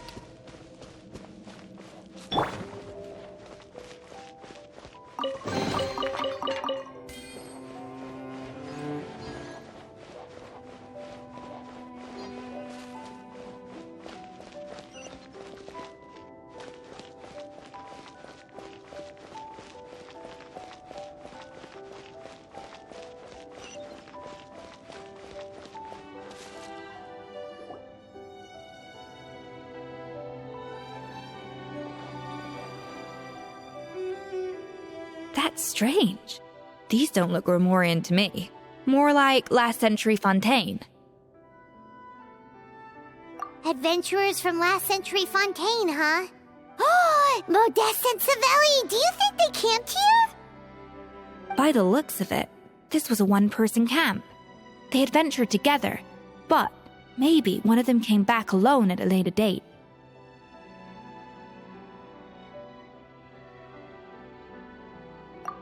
You really think so? Trust our adventurers' instincts. We're pros at this stuff, just like you're a pro in the kitchen. Okay, well, the Traveler has more adventuring experience overall, but Paimon's definitely a pro rummager from all those treasure chests. Darn it! Paimon was just about to show off her rummaging skills! Huh, no kidding. Are all adventurers so obsessed with journaling? I mean, I guess I take a lot of notes when I'm cooking as well, but I thought that was just me. Anyway, let's find out who was here. It's been years since I've last visited these ruins. It's exactly the way I remember it. This place probably hasn't changed in millennia. Sadly, up above, on dry land, everything has changed. The treasure of Remoria. That's what we used to call it. Modeste was right about its potential. It turned Gâteau de Bourg into a national sensation. Our limited stock of the substance meant that the gâteau could only be produced on a small scale, but this only drove up the popularity all the more. Modeste was right about that too. He predicted all of it. He was praised as a genius, while I, as the one person who'd ever disagreed with him, was labeled a talentless fool. Modeste tried his best to console me, but I knew better than anyone just how great the gulf was between us. Our conversations grew scarce, and we saw less and less of each other. I didn't fight it. He had new friends and a career of his own. Why invite further disdain by inserting myself where I did not belong? I told myself that maybe one day, when I finally created a masterpiece of my own, I'd be able to face him without shame. Or maybe one day, when I've put these feelings of self-loathing behind me, I'd be able to ask him with a smile on my face, how about we go on one more adventure, for old time's sake? Unfortunately, that day will never come. So it was Savelli.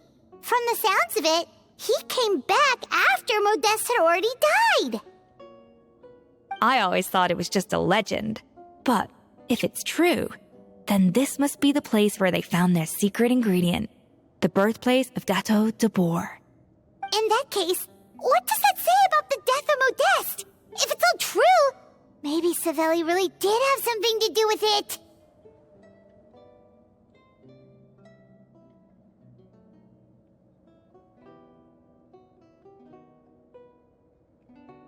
The taste of Gâteau de Bourg has changed. Modeste was convinced of this, even though everyone swore they couldn't tell.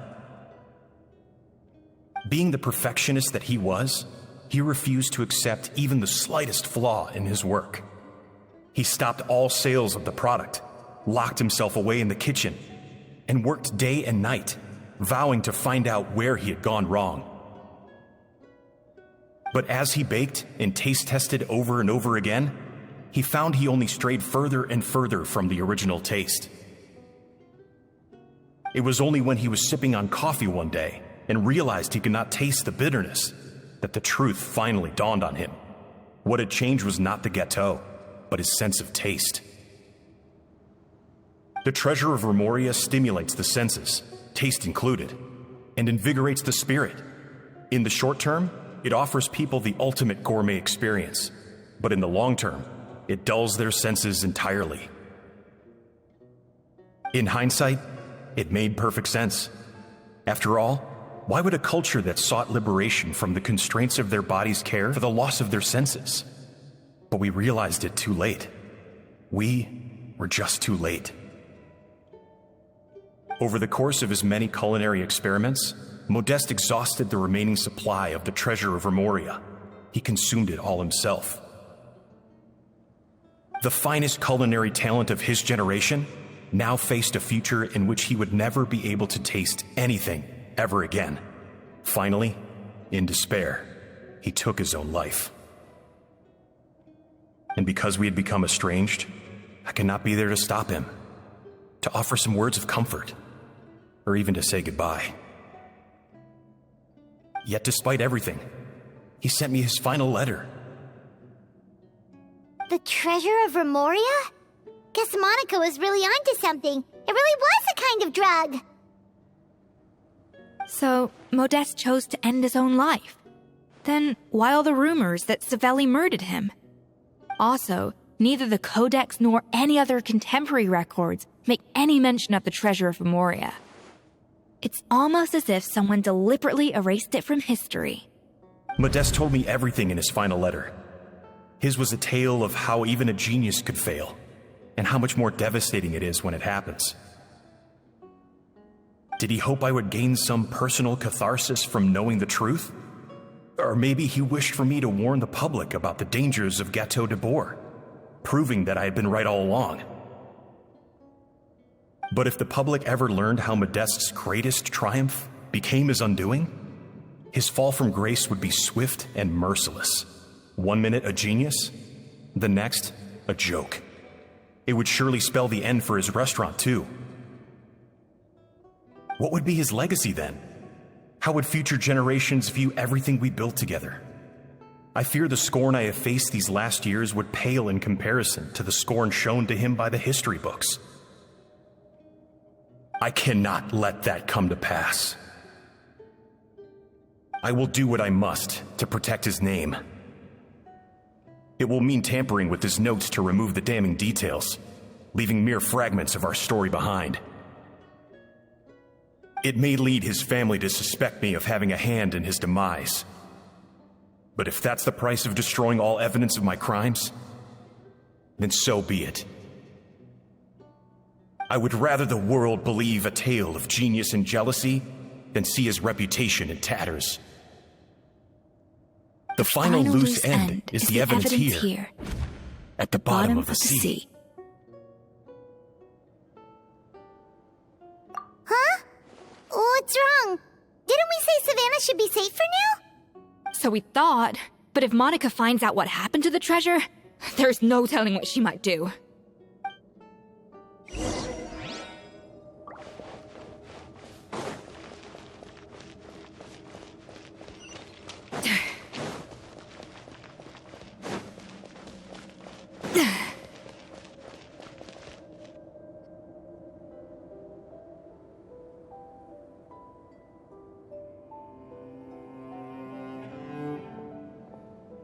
The treasure of Remoria. I have found you at last. Savelli, you tried your best to bury the truth, but you underestimated the children of Modeste. Some fragments of his diary escaped your clutches, and we have held on to them for generations. But I have to thank you too, Savannah. Without your help retrieving the Codex, and with it the last piece of the puzzle, I may never have found this place. But now, finally, the secret to Remoria's military might is within my grasp. The treasure of Remoria is mine! Oh. It's empty. It's empty? Monica? Oh, we were seconds too late. Escoffier? What's the deal with that jar? Savelli's final act! He wanted to conceal the secret of the treasure forevermore and make sure it would never harm anyone again. So he came here after his friend's death and destroyed every last shred that remained. This can't be happening. All the years I spent piecing together the truth. All my painstaking planning. All that for an empty jar? Monica, don't do anything stupid. This ruin is more dangerous than you realize. Oh, shut your pie hole! Praise be to Lord Remus. You barbarian shall be slain.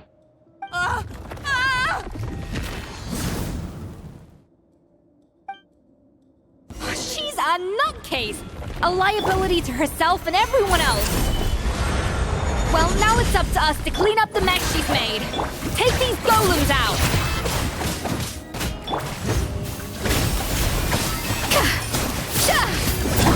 Full throttle! Pyroclastic surge!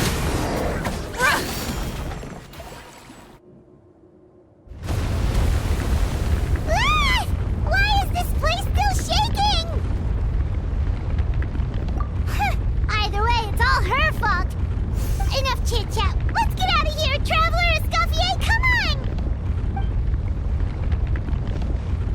Okay, I'm coming. Huh? Oh, no, you don't. If I can't get what I want, neither will any of you. I've got nothing to show for my life's work so far. But if I can take another so-called genius down with me in my final moment, then it was all worth it. You're a psycho!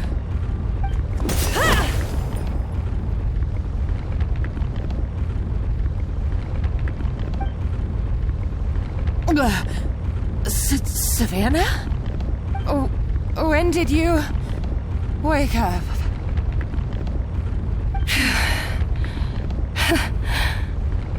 I may be a lousy chef, but it looks like I'm not a complete waste of space. Traveler? Okay, let's go!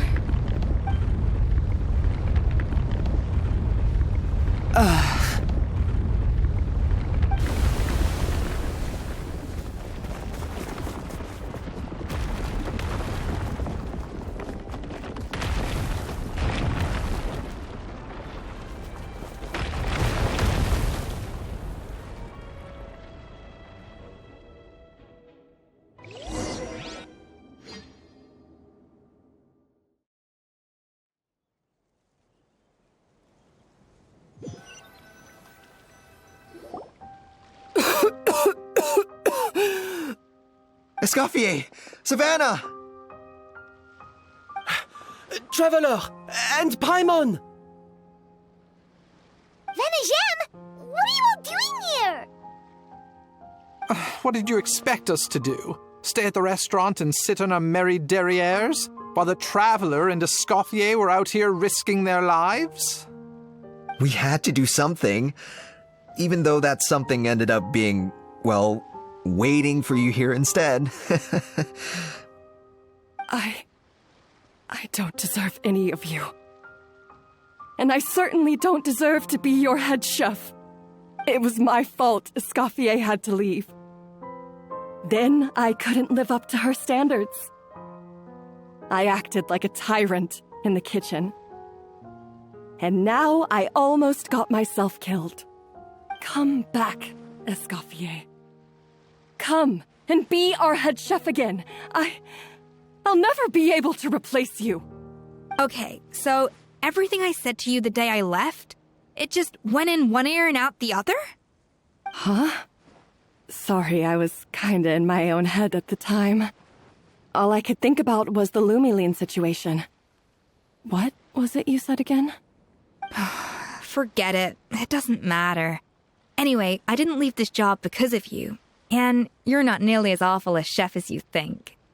If you were that bad, why would all your staff show up here for you? Escoffier's right. Sure, you nitpick our work and get us to do things over a lot.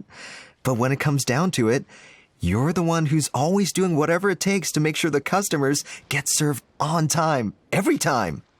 Things were pretty rough after Escoffier left, and Savannah's the only reason we've been able to make it through. Our customers know that Escoffier doesn't work for us anymore. But the fact is, they keep coming back. If that's not an endorsement of your work, I don't know what is. At the end of the day, we're all human, and we all make mistakes. All we can do is recognize where we get it wrong and do our best to improve. That's all that's humanly possible. No, I get what you're saying, but what I did to Fermont and to Escoffier, it's unforgivable. Well, about that, there's someone else here to see you, Chef. It's been a while, Chef Savannah. Fermont? I'm so sorry. I put far too much pressure on you. And the way I stubbornly refused to go and see you after you fell ill. There's no excuse. But I'm too late, aren't I? The damage is done. I heard that you can't even hold a kitchen knife anymore. Actually, I think I'm going to be just fine. Huh? We thought Firmin's problem was purely psychological in nature. But after the threat letter came to light, it got Firmin thinking. And then he remembered the tea that Monica used to give him every night. And as it turns out, she was lacing it with Lumaline the whole time. No way! Doesn't that cause nerve damage? It can. High doses pose a risk of serious nervous and sensory complications. But if you calculate the dosage carefully, you can control the extent of its effects. A small dose might simply make a person more emotional, whether that means more fragile or more hot-tempered.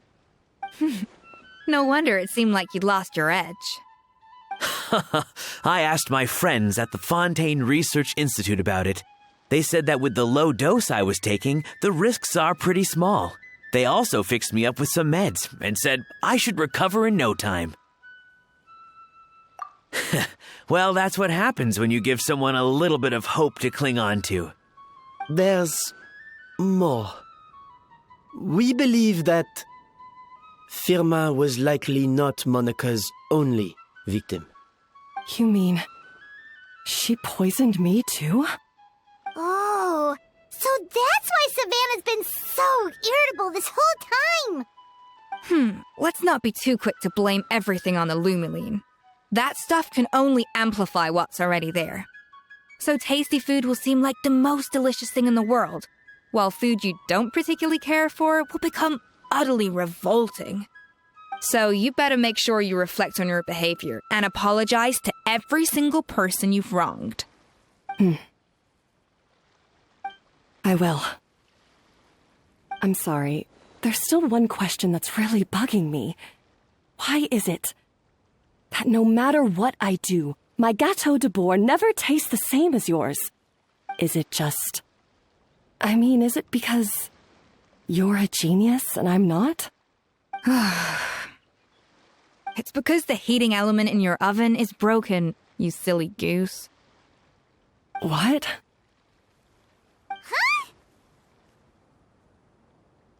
I felt like something was off during the cooking contest. Once I got around to checking all the equipment, I noticed it right away. There was a half-degree discrepancy between the temperature setting and the actual temperature. All the ovens in the whole kitchen had the same problem, which confused me at the time, but by this point, it's pretty obvious that Monica must have tampered with them. I would have figured it out the day of the bake-off, since the issue affected both our teams. But of course, Monica sabotaged mine so that could never happen.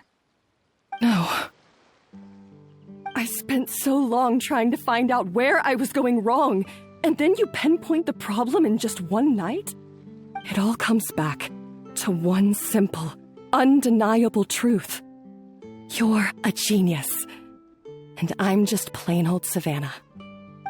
Oh, cut it out! Stop the woe is me act for a second and just think. I came up with this recipe. You don't think that might have something to do with it? Do you know how long I spent perfecting my Gâteau de Bourg? 3 years! 3 whole years! I know this dish inside out, back to front and upside down. And you've been head chef now for what, 6 months? If that? A couple hundred failed attempts, and you're gonna throw in the kitchen towel and declare you'll never be successful because you're not a genius.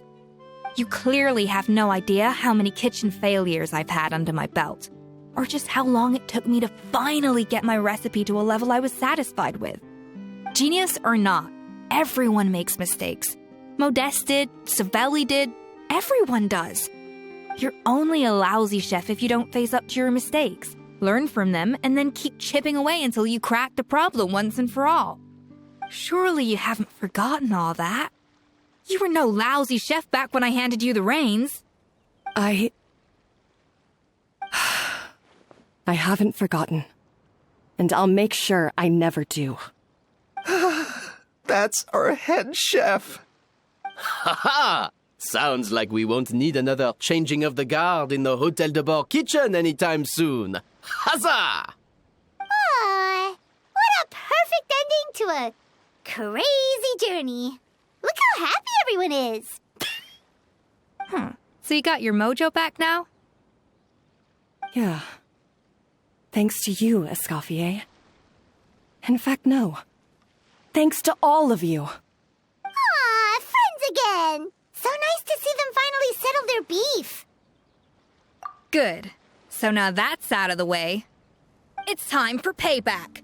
You cheated in our last bake-off, and I demand a rematch right now. Huh?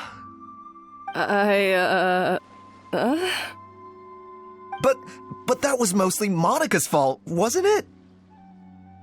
Right. And also, does it have to be right now? Savannah's only just got her mojo back, and you barely escaped from a death trap. No excuses. This is a cooking contest between two top chefs, and nothing will stand in its way. So grab your spatula and get ready, because this rematch is happening today, right now, this instant. Hey, so, this whole time you were salty about losing? The second cooking contest commences now! This time, no more games, and no holding back!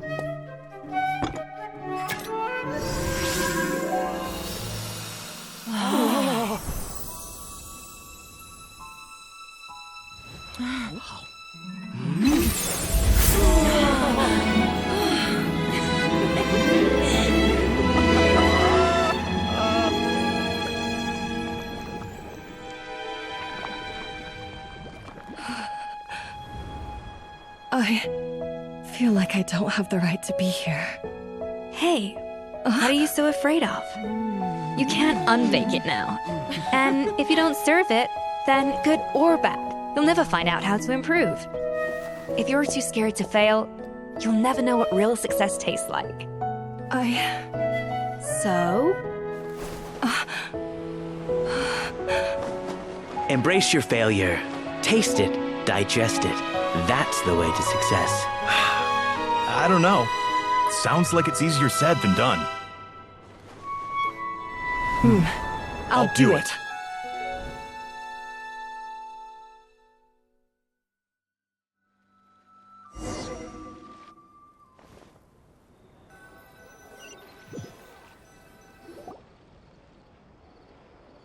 The results are in! A landslide victory for Escoffier! Quite rightly, too. Piece of cake.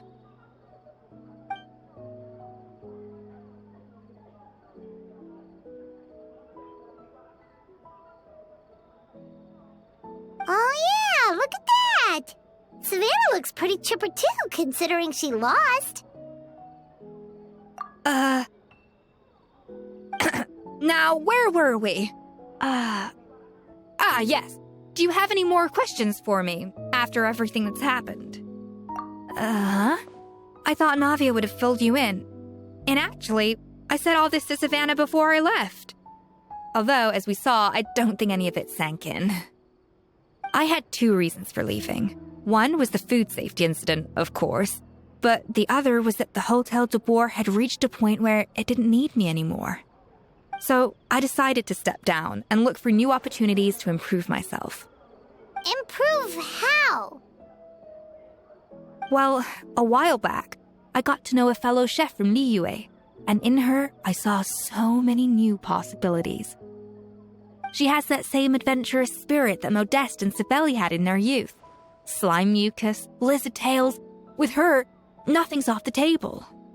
There's a whole world of new flavors out there waiting to be explored, hiding away in ingredients we overlook.